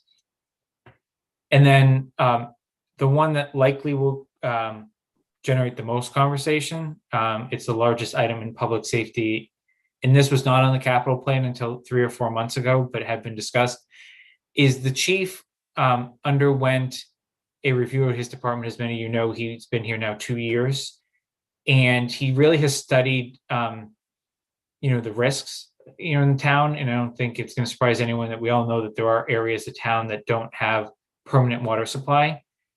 But even areas of town that do have permanent water supply doesn't always work. And it isn't always in the right spot, depending upon an emergency. And we worked and had a lot of conversation with the chief about procuring a tanker truck, which we're actually going to call a tender, to solve and carry additional water in town, and deploy it in a different fashion than the department's currently responding with pumper trucks. This asset actually has a longer life than even your typical pumper. So we're looking at a 20, 25-year asset. And when you look around at communities now, most communities without public water supply already had a tanker truck. Those communities are now looking to go to 2 tanker trucks. In most communities that actually have permanent water supply, and in Southborough, I think it's roughly 85%, are now looking to do tanker trucks just due to the way that the fire service is evolving. Again, it's meant to bring water to the scene, quicker instead of relying on mutual aid. Many would ask, well, why wouldn't you just rely on mutual aid apparatus? The average response time for a tanker from our mutual aid partners is approximately 20 to 25 minutes. This is going to allow something to be deployed within 5 to 10 minutes. So the final thing I'll mention on this is we pushed the chief really hard, and kudos to him for submitting it. There is a grant that's currently before FEMA to fund the purchase of this asset. We have still voted to we will know the fate of that grant likely by the time we get to town meeting. It's not 100% that we'll know the fate, but it's highly likely. We still, again, with the right level of support, intend to bring this forward for purchase. But we've crafted our motion in particular on capital planning to think carefully about what's the right time to actually sign a purchase and sale. So really what we're looking for from town meeting is the authorization to purchase this asset if grant funding doesn't come through. The great story could hopefully be we have a grant in hand and we're looking for some sort of match at town meeting, which would be 5% of this number. But again, we'll hopefully have some better details by then. But I also don't want everyone to think that it's a slam dunk that we're going to get the grant. But again, it's a step in the right direction because I don't think this asset typically was something this town had thought about, not only from a needs perspective, but also from a grant perspective in the past. So I thank the chief for his efforts on that. I'm going to pause on public safety. I'm sure there's questions. Mr. Mooney. Jason, your last comment about just receiving authorization for the purchase, given the fact that we collectively as a town understand that this type of a vehicle is necessary, I'd be concerned about waiting on it insofar as, if as a result of not having one, certain, structures or large portions of a structure, or, some catastrophic type of argument could be made that I'm not sure what the wisdom is in waiting on it, at least from a potential liability perspective, as opposed to just a cost issue. Was that part of the process or the thought process about? It was, getting it? and I'm trying to, John, if I give you my feelings, is I can't believe this town's never thought about this. Right. That's my personal feelings, but I'm sitting here as the chair of a committee, and I'm trying to represent kind of the middle ground that the committee reached, because some weren't convinced on the cost. Most were convinced on the need, but I think everyone's cautiously optimistic about the grant. So, hopefully our job is made a lot easier, and we don't have to consider that, and we get a grant, then it makes it really easy. We got to buy it quickly. But, there should be good conversation, right? And if this item in particular passes by a strong majority at town meeting, and there's not much dissent, then I think that gives the right direction to both the Board of Selectmen, the fire chief, and the town administrator where they need to go with this asset. The other good thing about tanker trucks is, while it will take time, it's possible that tanker truck shows up before the ambulance if both got approved. Because it's just, the chief is not looking to custom build something. He's looking to buy essentially a chassis off of a dealer lot and then make some refinements to meet the needs of the community.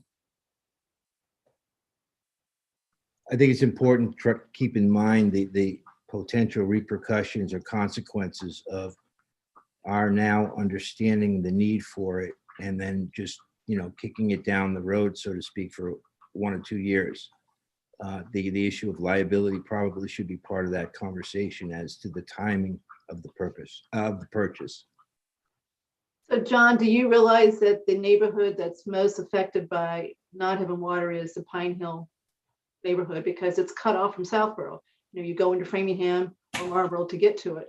So that's why it doesn't have water. And I brought this up for years. So I'm just glad that in my neighborhood is very glad that someone's finally listening to this. So that's the biggest area that's not covered. There's other smaller areas. And what convinced me as far as the need for this versus doing something else. Well, the neighborhood has always thought we should tap into Framingham and ask, Framingham to extend their water to us because we are connected to Framingham. But we believe that cost would be much more than this, and then this tanker could be used for other things too. So it's much more flexible. So it seemed to be the better answer as far as trying to solve at least a big neighborhood's. Yeah, I assume a 20 to 25 minute delay is significant in terms of, the likelihood of being able to save the structure, or again, God forbid, a catastrophic incident. If you have to wait 20, 25 minutes to put water on the fire, that's problematic. You'll have water on the fire, right, within the first 5 to 10 minutes. It's how much additional water you need beyond that, right? Remember, an initial truck in this town carries about 1,000 gallons of water. Right. Thanks, Jason. Anything else on public safety?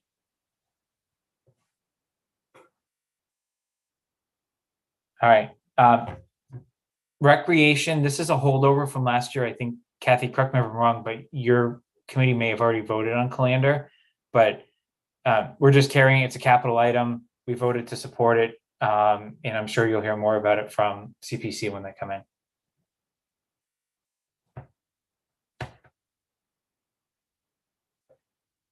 Are there any questions before I go into some of these other items? That on any of the items that ultimately we're going to have, that advisory will have to vote on? I had 2 questions. One is about the bathrooms at the senior center, and I know that you were recommending deferring improvements to Corderville Hall, and I completely understand that because it's tied into the issue about maybe reducing the number of schools, etc. But and maybe John knows the answer to this. What about just like adding one additional bathroom to Done, this. Andrew. They did. Sorry, did. sorry. I to did. interrupt you. Okay. All right. It's done and it came Great. in very much under budget. So that was appropriated last year. And it's my understanding, I haven't been Okay. there, but everyone that has been there has commented on the quality of work as well. They're And thrilled. significantly They're under thrilled. budget. Yeah, they're thrilled, Jason. Okay, good. And then how the presentation that you made, how is this related to, you know, this time last year, we had this kind of concern that, you know, some of these capital items were kind of pushed off to maybe thinking that there would be a fall town meeting that never happened then. And then, so is this, the list here includes some of the things that we were actually going to consider at the fall town meeting? Yeah, But so I'll walk you through them, Andrew. Chief's vehicle would have been at the fall town meeting. The library would have been at the fall town meeting. The bathrooms potentially at the fall town meeting.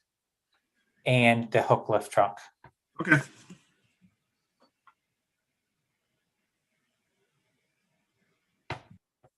Jason, can you go back to that first slide that's got the 3 columns on it with the 700,000 that we were.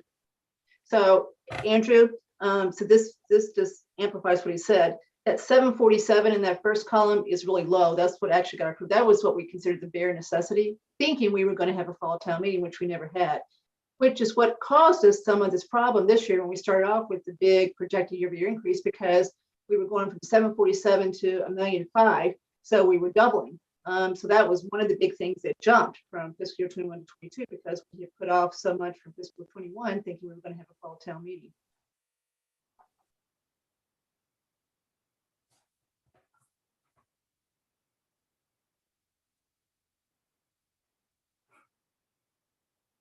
All right. Kathy, you see any other questions? Because I have to keep going back and forth too to see everybody. I see no questions there. I'm actually going to stop screen sharing because I can walk through this list without having it on the screen. So I think everyone has a copy of the that was sent in advance. So I alluded to some of the additional items I just think advisory needs to be aware of, because it's going to either inform votes on other warrant articles this year or things that we're starting to work on. Is I already mentioned, you know, we're going to start to talk about on Monday night at our next meeting about how we come up with a longer term plan related to roads, sidewalks, and water mains. We've spent a lot of time as a committee ourselves, but advisories spent some time with Karen. Board of Selectmen has spent a significant amount of time with Karen. So how do we bring that all together? And I've asked Mark to really think about, you know, what that best process, you know, should look like too, just to help support Karen to bring one plan forward that can be that's well vetted in advance, but also then can be vetted by capital and advisory and Board of Selectmen for recommendations as we move forward, and really give us a true picture, as opposed to kind of this road maintenance, sidewalk maintenance article type concept of, you know, refilling Chapter 90 funding. Are we going to have enough for what's on the plate, et cetera? So I think more to come on that. We continue to be very active with other boards and committees and, you know, Mark and his team about grant funding. An example of that is you'll continue to hear about this one-stop grant funding opportunity that starts with a letter of interest that's due by, I believe, next week. So we're working with EDC right now, particularly around Route 9, but I think Shopsy is also involved from an affordable housing perspective. So we're really excited to see the level of enthusiasm around grants. We continue to push pretty hard. Obviously, we shouldn't just apply for grants to apply for grants, but if it is removing items from our capital needs or finding ways to create sustainable revenue for the town, you know, it's really important that we continue to focus on that. You've heard a lot from Kathy and myself of general updates on the school research subcommittee. That's going to restart pretty soon. In terms of, it's been on a little bit of a hiatus while the school administration worked through obviously getting the kids back in school this week. But some of the data that they're using on spacing within the schools is going to be critical to how we think about schools going forward. So, you know, there's going to be some, you know, critical decisions that are going to be brought forth for consideration, I think, you know, sooner rather than later, or, you know, decisions on how best, to take the next steps. I view advisory's role as critical in that. Obviously, the school committee is going to be very involved. Capital planning will continue to be very involved, and the Board of Selectmen, no doubt, will have a role in that as well. There is a warrant article related to the South Union School that is on the warrant. As many of you hopefully know, the Board of Selectmen have gone out with an RFP. I don't know if it's out on the street yet, Mark, or not, but within about 30 days, we're going to have potential offers for that building. Whether the Board of Selectmen decide to accept any of those offers, whether they decide to bring them forward to town meeting, I think it's too early to tell. Mark, I don't know if Kathy has a copy of the final RFP that went out, but I think it'd just be helpful for advisory to know, the scoring, that came into that, because, capital planning really pushed this throughout the year for the Board of Selectmen to consider disposing of the property, because we're looking ahead at the potential needs of that building, moving forward in terms of what was on the capital plan, and also looking at the other space that we're already maintaining and how do we best combine, spots, et cetera. So I can't envision a vote on support or no support related to this until probably at town meeting, because we're probably going to find the details out 2 to 3 weeks prior to actually someone making a presentation at town meeting on what the actual proposal is. So Hey, I Jason, think, are there any historical issues with that building? Or- yes. There are? Okay. Yeah, so it's on the National Registry. Historic has submitted multiple letters to the Board of Selectmen recommending that any bid take into account maintaining the facade. Ultimately, what went out to bid is a scoring system that incentivizes both financial consideration and the facade, so that the bidders are going to have to make certain decisions on what they're going to do with the property and what their overall plan is. I think there was some prioritization around affordable. There might have been some prioritization around open space, I believe, as well. Really, minor point, but I assume the playground area goes with the building as part of the acreage? it doesn't. Well, the Does not? playground, Okay. the playground, if the town were to dispose of it the way that it was worded, we've worked with Tim Davis to know that that can be relocated. So it went, the playground would not go to any potential buyer. It would be relocated. Ms. Brascio in particular has been looking at other town-owned parcels that it could be moved to. There's a strong desire to keep that equipment on the south side. The natural fit was Finn School, but obviously given that you can't use it during the day, so parents with non-school age children can't just go walk onto the school property and use the playground. So we are looking at other parcels on the south side of town to move that to, but that has been a strong consideration along the way here. Thanks, Jason. But John, to be clear, from what Jason said, the RFP does not require a bidder to protect the facade. They'll get points if they do, they'll get credit if they do, but there's no guarantee that the bids are going to come back with the facade protected. And So Kathy, was that a strategic omission? yes. Okay. So they've got this point system. If you go back and listen to the meeting week before this last one, last night, you'll see where Chelsea Malinowski was tasked with putting together this point system where bidders get points for amount bidded, they get points for protecting the facade, and then you add them up to see who's got the higher score. So if someone comes in with a huge financial bid that doesn't protect the facade, they still might have more points than someone who has a lower bid but offers to protect the facade. So there's no guarantee that the bid that the Board of Selectmen might prefer or might recommend a town meeting will have the facade protected. And Historic has definitely gone on the record that they would oppose any sale without the facade being protected. And I think, John, the other point I'd probably make is this is just a different strategy than other disposal of property that has occurred, not exchanges, obviously the one you were part of, but really bringing in a formal proposal to town meeting to vet, right? Town meeting can, the will of the voters are going to really what decides this, right? So in a scenario where most of the town doesn't care what we get for the building, but wants the facade restored. If a proposal came forward that didn't match that, then, the Board of Selectmen are going to know where town meeting comes. But this also gets rid of what if scenarios. I think is the flip side of it, of limiting or guessing what could be done and just giving blanket authorization to the Board of Selectmen. My guess is that any proposal that comes forward to town meeting would have been well vetted, as opposed to a guessing game of what town meeting is actually being asked to approve.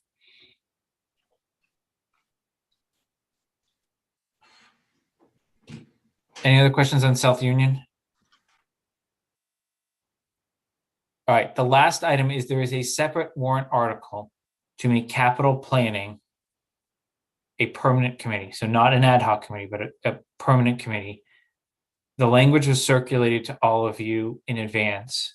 Capital planning has voted on this. The Board of Selectmen have also voted to support it, but you will have to take a position on it. This goes, I think it's safe to say, part and parcel with a lot of the language we talked about as an advisory committee, I guess a couple months ago now, in terms of what changes are being proposed in that specific bylaw. So happy to answer any questions on it now while we're all together and we have the rest of capital planning.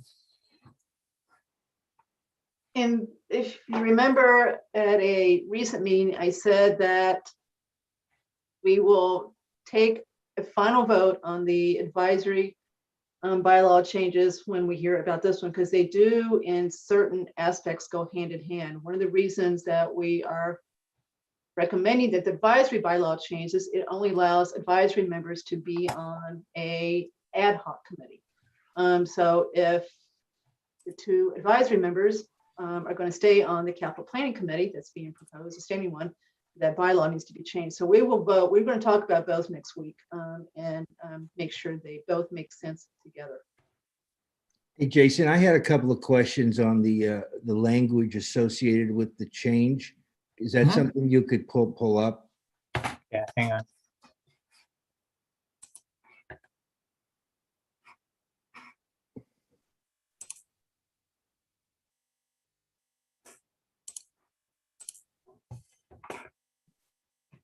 This is what you're looking for, right, John? Yeah, not so much the wording on this one, but if you go down to, hold on one second.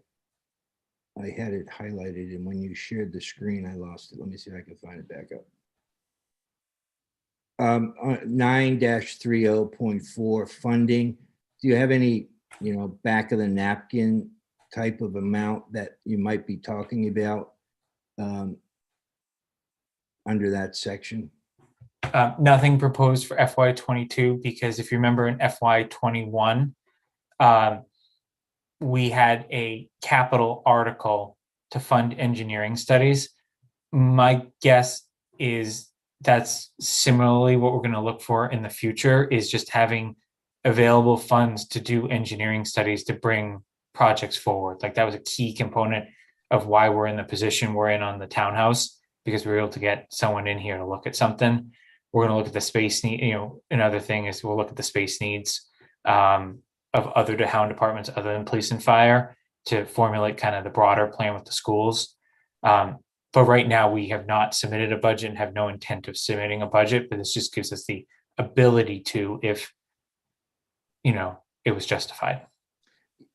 The other one that I had a question on is 9-31, the second sentence.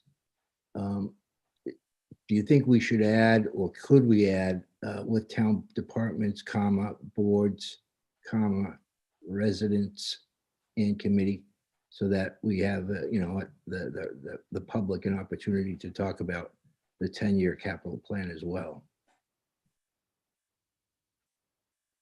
I hear what you're trying to accomplish there. I guess a resident can't bring forward a request though, right? I'm just trying to think of, they obviously are, well, I mean, it's a public committee, it's open meeting, just like every other committee. I'm just.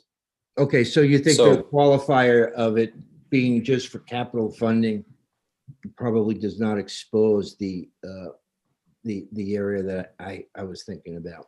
Hey, John, just as a quick one, I think CPC has to deal with this. If you put citizens in there, you're creating a legal requirement for the committee to now host public meetings, or depending on the verbiage, a series of regular public meetings for them specifically. Yeah, Tim, I'm not sure that's a bad thing, but others might. It's just you'll have to dedicate meeting time and meeting agendas to that specific purpose as opposed to other business. It might not be a bad thing, John. I just wanted to point it out. Yep, I hear you. Thank you. Thanks, Jason. I mean, the alternative is, meetings have public comment pieces, right? So residents always have the ability to come to a meeting and express their opinion on something that is being discussed.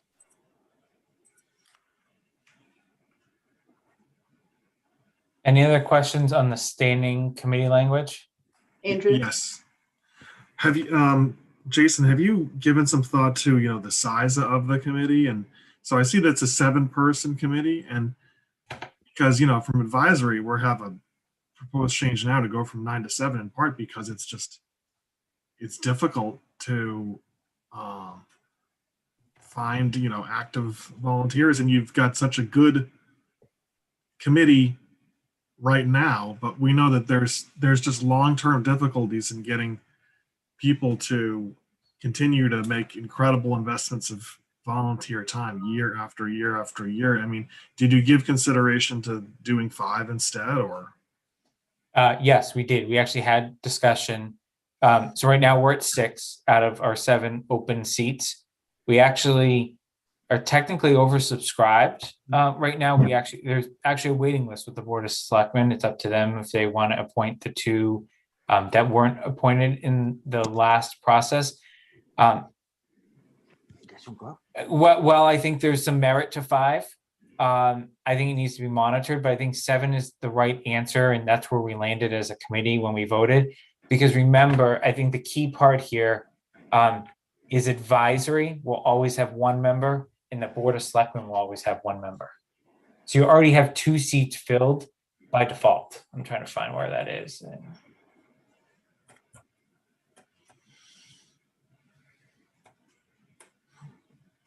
Okay.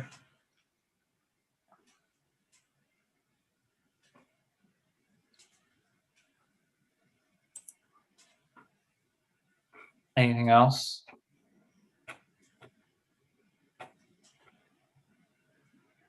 So this is all good for everybody to muse on for the next week. And then next week, I believe we will probably be wrapping up most of the voting we're going to do before town meeting, which will include the capital plan that Jason and his committee presented tonight.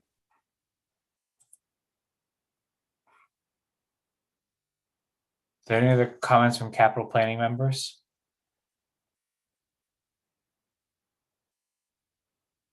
So it's nice to see everybody tonight.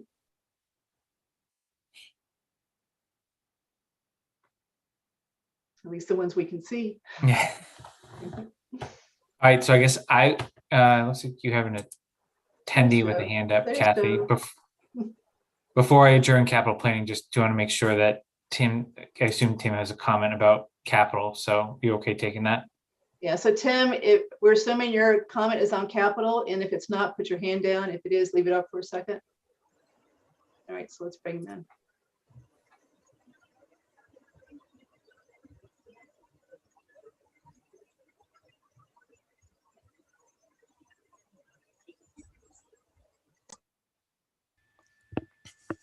Hi, real quick. You list departments, boards, committees. You left out commissions. There are a whole bunch of town entities, and you have to be careful to cover them all. If you look at the MPC bylaw, I think I caught them all there. Fair point. Okay, That's it. good point, good point. Thank you, Tim. Okay, all right. All right. Anybody else before we say goodbye to Capital Planning Committee? Just great job, Jason, and your committee, wrapping your arms around this. This has kind of been an amorphous issue of numerous years, so kudos to you and your committee. We have a I'd really also- good committee. I also like to say that the newest people on the committee, Jeff, Joe, and Steve, are doing a great job. They have picked up things so fast and have been really great as far as never been on a committee before. Joe, Steve, and Jeff, you can also be on additional committees as well. So thanks for your service. But not advisory with the new bylaws. So, but yeah, they certainly can. All right, then I'm going to move that the capital planning committee adjourn at 8:35 p.m. Is there a second? Second it. All right, roll call. Braccio, Aye. Hark, Aye. Hinterneeder, Aye. Palmer, Aye. Pfaff, Aye. and Malinowski is aye. Have a good night, everyone. Thank you. Thank you, Jason. Thank Have a you. good night. Good night. Okay, so Claire, Jason, make is sure Jason not- you, Oh, you're still with us, Jason, correct? yeah, I he's was gonna now, leave you, John. I Yeah. thought I was No. released. he's our host, he can't leave us. So Claire, make sure in the minutes that you know that capital planning adjourned and that now Jason and Andrew are back as part of the advisory forum. Got it. And Thank Kathy, you. just a quick thing to keep in mind. I think we're going to have to, or I would recommend that we go through each individual capital item to vote because there may be We are. some that members can't vote on. Thanks. We are, we know, saying it's because of police. So that's what we intend to do. And we've already got the way the vote would work as far as only having 5 people that can vote. With you being abstaining, we can still do it. So we fully intend to do that, John. Thank you. All right, let me do the chair report real quick. As Jason alluded to a minute ago, Tim, you will like this. The full-time IT director is hired and is starting April 20th. His name is Jason. I don't know his last name is Jason, so he's ready to go. So, and the salary actually is slightly less than what's in the budget right now. So the budget so far looks like it may be okay, other than the second person. Board of Health, I've got some positive news. So I'm in the middle of a dialogue with Mary Lou, and I'm not going to say much more, but I am cautiously optimistic that there will be some good news as far as there being a better understanding and agreement as to what they will go forward with for town meeting. That's all I want to say now. But we've had a really good conversation, so more to come on that, I hope, next week.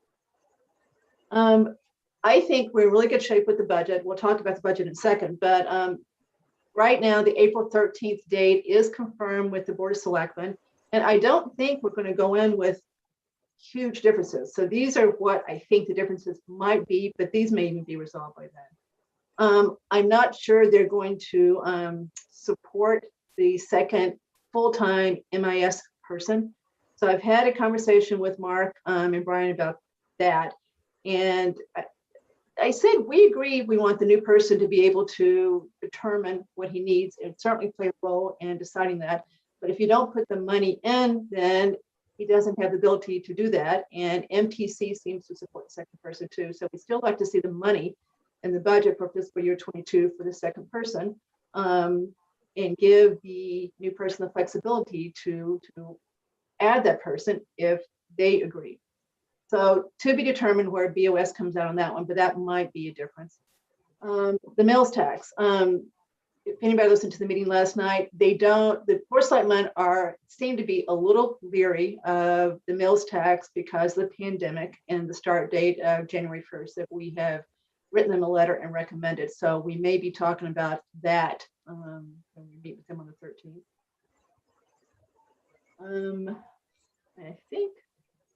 I think that's it. So I don't know of any more differences that we're going to have. I actually think it's going to be a pretty easy thing to reconcile, so that we don't go to town meeting with two different versions of the budget. So we'll see. Kathy, can I ask a question on the IT? Yes. The budget we reviewed, and I know it was when Tom was here, didn't have those 2 FTEs, right? So I know MTC mentioned it multiple times, right? But obviously, is someone bringing forward like a proposal of like what the cost is, like what range it's gonna, like what is this actually gonna cost us? Because unless I'm missing, I don't think we've seen that number. No, so we're probably going to have to lead that charge. It won't be, I mean, MTC just doesn't do this very often. So I think we're going to have to lead the charge of working with Brian to basically look at what the number would look like. What they've got in there right now, Jason, is the part-time position, which is not filled either. The person who's doing a little bit of part-time work does it at night, weekends, he's got a few hours, but that's definitely not filled either. Hey, Kathy, So I should know. that's what's in there. I should know this answer, but I don't, so I'll ask the question. Does the Board of Selectmen have a Tim Martell on it insofar as Tim explained the need for staffing in this particular department in such a way that I was going into the meeting thinking one way and I came out a different way? They do not have a in-house Tim Martell. That's a true statement. So what I thought we would do is get the numbers together. What I'd like to do is send a letter to the BOS before the 13th and say, this is where we think we may have differences. So they've got a chance to think about it. And then basically give them a copy of the report that was written last year for town meeting that Tim pretty much authored, to remind them of what our concern was back there. Not to say we told you so, but what we were concerned about is what happened. We were relying on one person, we had all our eggs in one basket, and then we've been without an IT person for almost five months. And I mean, on top of that, we've been relying on school people, this part-time person, but even the school person told Mark this week that he's out, he's going to the high school, so he can't help anymore. So until April 20th, we really are kind of on our own. So I think that if we can just, remind them what the report said, you've got one person on the Board of Selectmen who was part of the report last year. So just remind them so they can read that. So I'm not sure that they vociferously disagree with this, but it's adding another full-time person. So you've got the cost of doing that. But again, it's been proven what the risk is. Has anyone looked at consultants, like to solve some of those? It realize it may cost more per hour, but Well, like that is cybersecurity, I know Tim has brought that up. That's one of Mark's suggestion is instead of hiring a person, put some money in there for consulting. So he's still got some room to add manpower when he can. So that might be an alternative to doing this. But so we'll let Tim lead that discussion when we get in front of them. We'll try to have our act together so we kind of know what we want to say. So we'll talk about it again before the 13th as far as where we really are on this, but that might be one difference. Other than that, the budgets are set for the most part. The only one that's really not totally set because he wanted another week was John Parent's 159 budget, which is utilities. He really wants another month of another month, which I guess is March, of experience before he finalizes 159. Because he's still, the public safety building's still new. And then he's got a year with COVID that's not necessarily indicative of what our normal expense is. So he just wanted to make sure he had a little bit more time. So he's been given another week to finalize 159.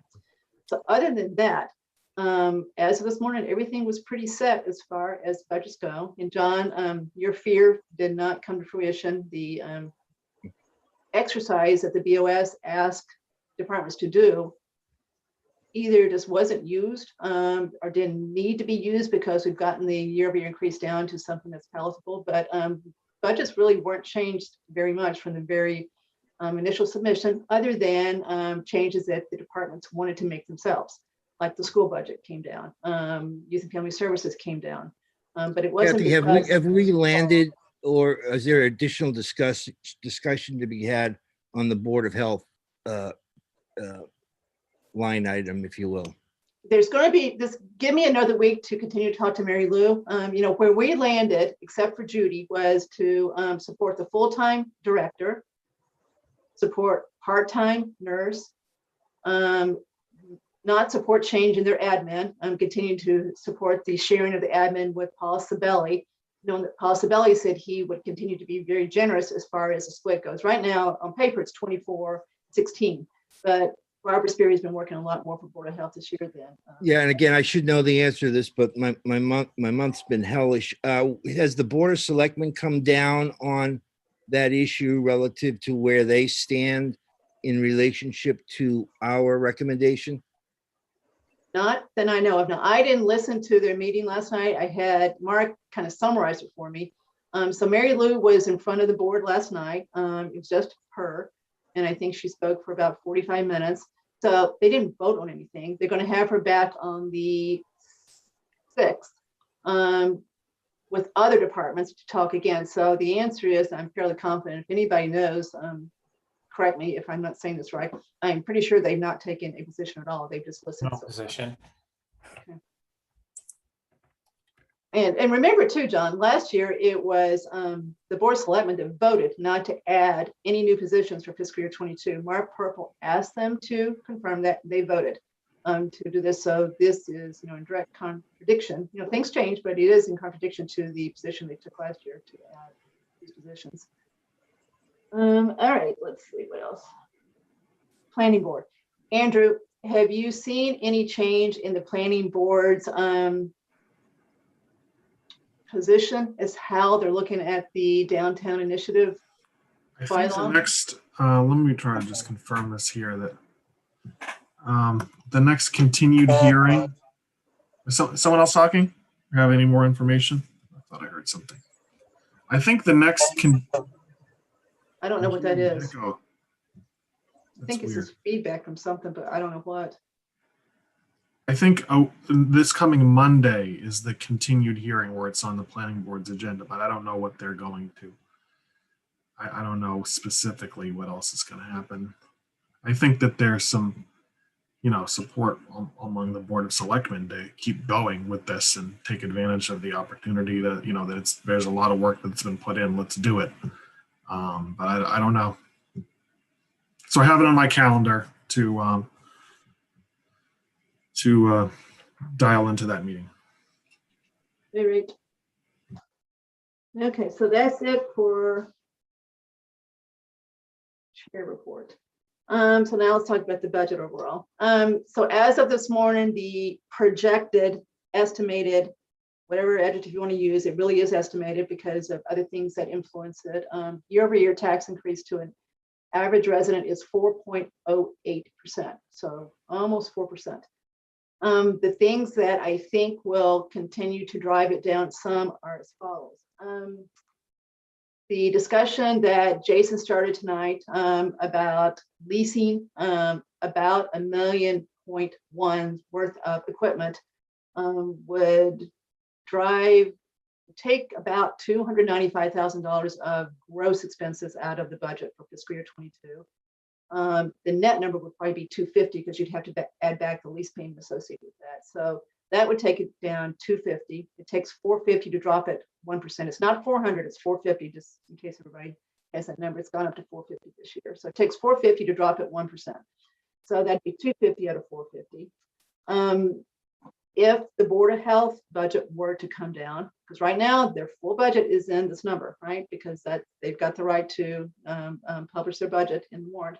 So their full budget is there. If that were to come down 100 or so, that would take us down now 350. Other things that might take it down would be possibility might still lower his overlay another $50,000. That's TBD. Carla, Mark, and Brian might raise the projection of local revenue a little bit. So all those things might get us to 450, which would take it down 1%. And then if we were to increase the budget by MIS, they'd take it up a little bit. So all in all, it looks like we're going to end up with no more than a 3 as the first number. Brian and Mark seem to be on board with the leasing. They've, we've never done this before, but given the work that Andrew especially has done to provide the data and the details of doing that, it looks like it's easier than bonding. So Tim, the interest rates for the leases are less than the bond interest. They're like going from 5 to 7 years, it's 1.656 to 1.822. So it's almost free money. So I think they're there. They still got to get through the mechanics and the administration and get the BOS to sign off on it. But I do think that based on my conversation this morning, that they seem to want to support leasing $1,000,001 of equipment that's on capital planning's list for this coming year. Kathy, does the list that Jason put together on capital, is that included in that 4% figure you mentioned? And so the 4.08 includes buying it outright. So that's your worst case. I'm sorry, includes what? Buying everything outright. So not financing any of it. Not financing any of it that we're talking about leasing right now. Now, I'm not including the pumper truck. I'm not including the ambulance fund. Neither one of those were going, or excuse me, the new ambulance. They weren't going to hit the tax rate this year, except for a little bit, and they were going to be financed. But the other stuff, the hook lift truck, the 2 diesels, the police chief's car, were going to be paid for. Those are in the 4.08 as being paid for completely in fiscal year 22. So those total $295,000 as far as the piece of the cost that hits the general fund. So that's what we're talking about moving and spreading over a period of 5, 6, or 7 years. Kathy, it's 355, right? I got 295, Jason. Excuse me, Andrew. I did it again. So it's the, I've got 70, 60, and oh 165. yeah, okay. Yeah, the hooker. Okay, never mind. Okay, so 295, I think. Yeah. Okay, so 295 is moves the rate quite a bit. So that's why I think we'll end up with no more than 3 as our first number, and possibly really high 2s. It could range from high 2s to low 3s by the time we're said and done, unless something pops up that's crazy. Kathy, the full time for MIS is not in there, right? No, so that's what I said. So that'd be the add back, right? So 250 plus maybe 50 from Paul, that's 300, right? So I've added that back because I added that back. So that's why I'm giving you a little bit of range. It could be high 2s to low 3s, depending on how that works out.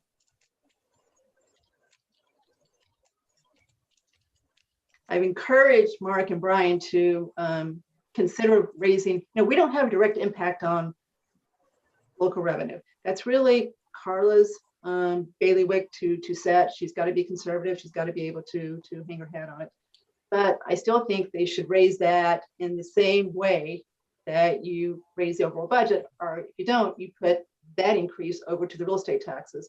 And between meals tax, between the fees that they've identified that they're going to increase, between the pot revenue that's now being collected steadily, they should be able to get there, I hope. So that should be a little bit more money too.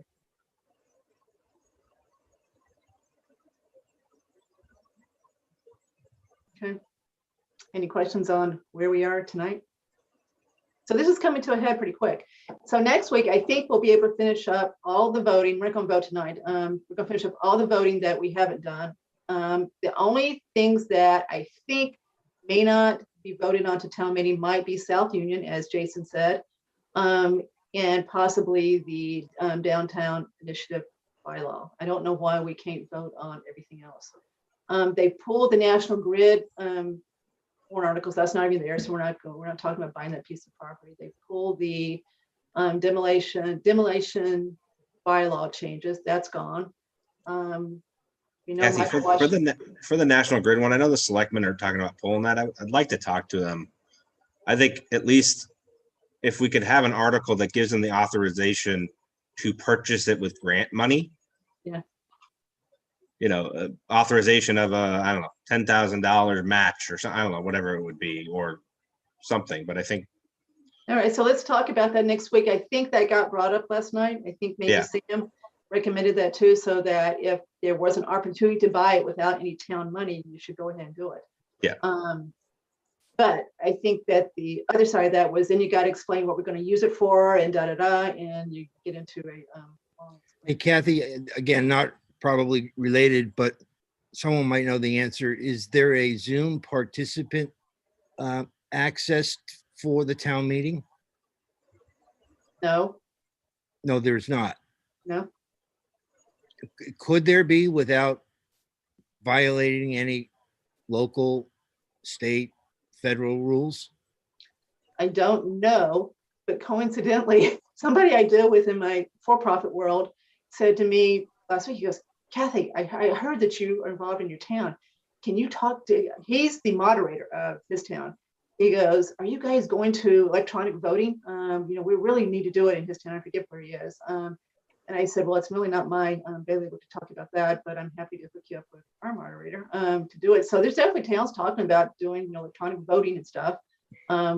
We didn't seem to think we could do it. I don't think there's any discussion this year about allowing Zoom participants.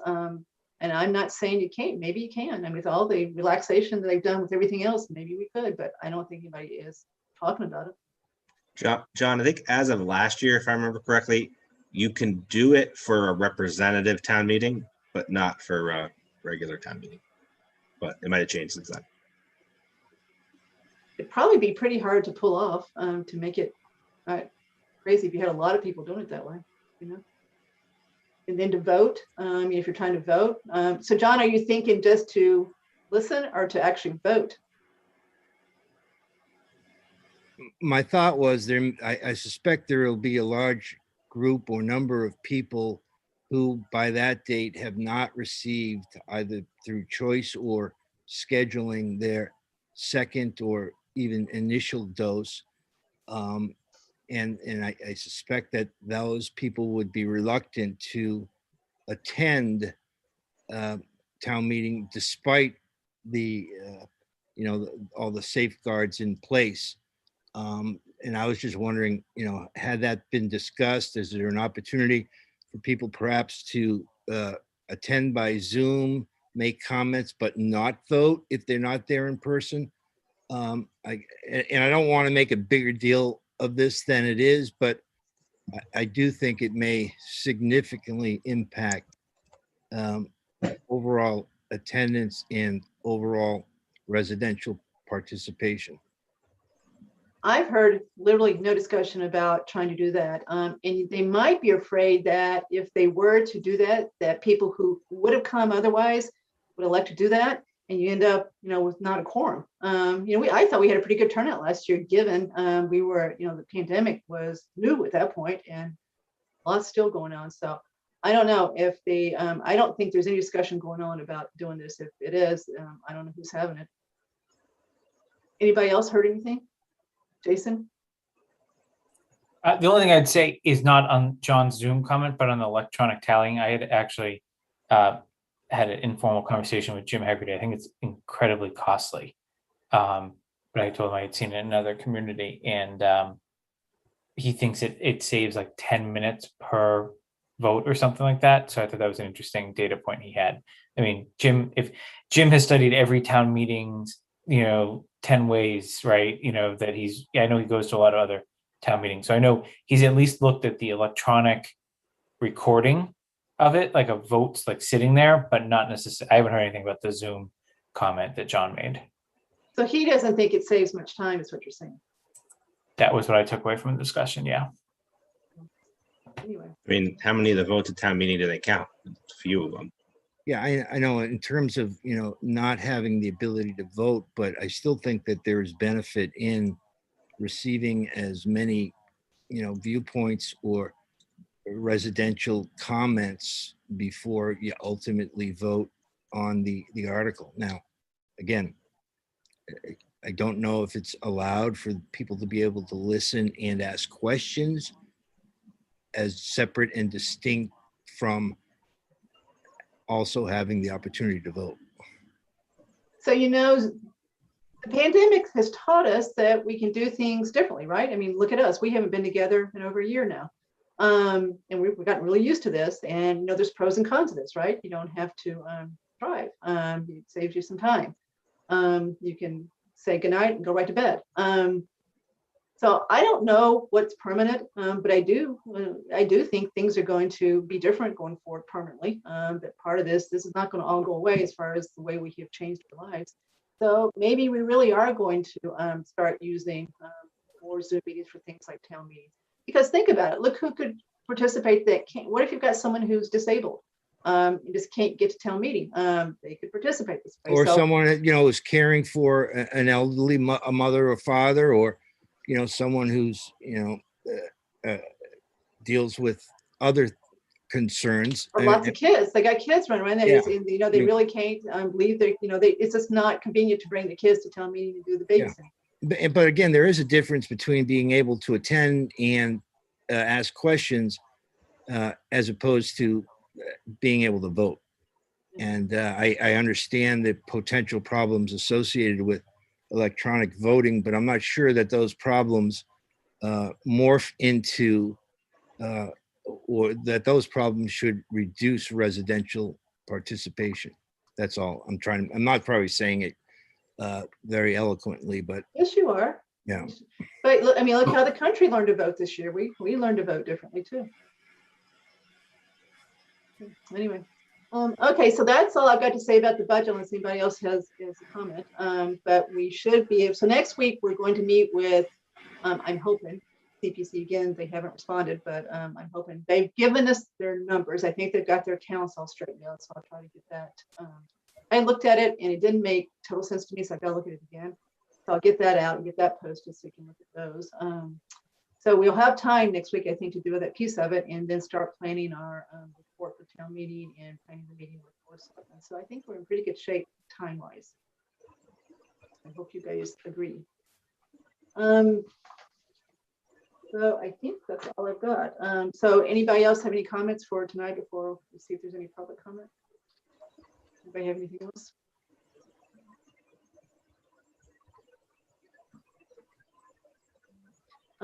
Any public comment?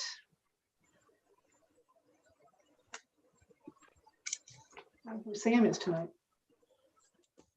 Okay, so I'm not going to say more about the calendar other than what I have said. So same schedule so far. We will be meeting in May. Obviously, I just don't know when yet. I don't know what that should look like yet, so I don't want to say that. So just try to keep your Wednesdays flexible until we can get the May piece decided. We will not meet school vacation week for sure. So you've got that off. So we'll meet the next next 2 Wednesdays, and then the following Tuesday with board selectmen. We'll have the next week off, and then TBD as far as between there and town meeting. Oh, I know one thing too. Let me go. So anybody that listened last night, apparently there was some discussion about possibly changing the date of the town election to after the town meeting. Did anyone hear that? Yep. Okay, so they didn't cite anything, but they at least got brought up. So I'm not sure where that's going to go. So we know there would be some impacts there if they did that to us, maybe. I mean, it didn't sound like Jim thought it was necessary. I mean, some towns always have their election before town meeting, so, but he was going to look into it. So they didn't sound like they were particularly enamored with that idea. They didn't discuss it because it wasn't on the agenda. I think it might have come up in public It was comment. not on the agenda, so they did not discuss it. It just got brought up. I think Jim reacted to it, but that was it. There was no discussion amongst the board, if I remember the discussion correctly. All right, so I think the election is the first Tuesday in May. Is that correct? Yeah, and Tim was the one that brought it up in public comment. And he's got his hand up if we want to bring him over. All right, so let's bring Tim in.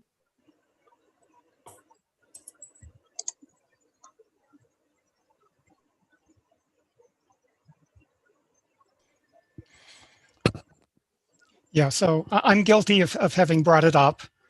I brought it up for 2 reasons. One is that it means that the boards who vote on things are the boards who are present at town meeting to defend the votes and explain what's going on. And the second is there are some town meeting actions that can cause things to go on the ballot. Now, I hope we're not dealing with 2.5 overrides, but that's sort of the classic example. Yes, that's classic, and we're definitely not dealing with an override, so thank goodness. There are other things that could conceivably go on a ballot. You wouldn't want to have a special election. That's why I brought it up. Okay. All right. Marty had said that he had been thinking about it, but hadn't gone anywhere. I was just trying to put it on the radar screen. Late in the meeting, Jim Hagerty came in and made the comment that Jason correctly reported that, well, it's not necessary because other towns sometimes do it in the reverse order. but I think it's worth some additional thought before closing the door. So I should remember, but last year we did it in the reverse order, right? The election was before the town meeting, right? Well, the reason I didn't worry about it last year is that there weren't going to be any changes in the boards. And we had Yes, there was. chopped town meeting down to. Oh, yes, there was, but whatever. I don't think we should discuss it, but there was. You're right. Okay. Chelsea All knows. right. That's right. All right. Thank you, Tim. Kathy, on the scheduling, just like tonight, where Andrew and I couldn't participate in the capital discussion, Yes. I think it's appropriate and would welcome yours and Andrew's thoughts that we need to also not be counted towards the quorum when CPC is here, given the nature of that one capital item. So just keeping that, I don't know what attendance looks like. I know we have a very good track record this year, but I just We think do, and I'm that's, so used to it. That's why I sent the email out so late. I thought, oh my gosh, if someone doesn't come, we're in trouble. So So Jason, you're just trying to shirk your responsibilities. Is that correct in terms of voting? I've already voted in, Okay. that's Jason's MO. Okay, so good point, Jason. So next week, is there anyone that has any doubt whether they'll be able to come to the advisory meeting? Because we're going to need everybody next week too. Right, and this is probably going to continue as far as needing, because then we meet with board of selectmen, if we're going to talk about capital, we got to be careful there too. So we just got to be careful. So thank you, Jason, for bringing that up. Kathy, I think you also need to keep in mind that if Jason and Andrew can't vote on a particular budget, there may be some other advisory member that can't vote at that time as well. Is that going to be a quorum problem? No? Okay. No, so I cleared this to Jim Haggerty, so I feel like I'm on firm ground with this. All we have to have a quorum to have a meeting. But just because some of that quorum has to abstain, as long as who's voting, we have a majority vote, it still passes. So for example, if we had a quorum of 5 and 2 people had to abstain because of a conflict, 3 people vote, as long as we had 2 or 3 voting or something, it still passes. So we don't have to have a majority. We don't have to have a quorum majority to vote. We just have to have a quorum to have the meeting. And then we just have to have a majority of those voting to vote favorably for something to pass or not pass, either way. Does that make sense to everybody? I don't think I said that very well, but hopefully you understood what I meant. Okay. So John, you will be able to abstain from voting when we vote on the capital plan, even though we have 5 people voting, you abstain. So only 4 are going to vote on it, the items that you can't vote on. Great. Thanks, Kathy. Okay, so that's all I've got, unless anybody has anything else. So I think we're done. So where is Judy? Judy. All right, somebody make a motion to adjourn. Motion to adjourn. Andrew made a motion to adjourn. A second? second. Jason seconded. Roll call vote. Judy? You're muted, Judy. I think I know her vote, Kathy. Okay, I think I do too, John. Cook, aye. Andrew Dennington? Aye. Jason? Aye. Tim? Aye. Andrew Pfaff? Aye. And Mr. Rooney? Aye. Okay, so 6-0-1. All right, so thank you, everybody.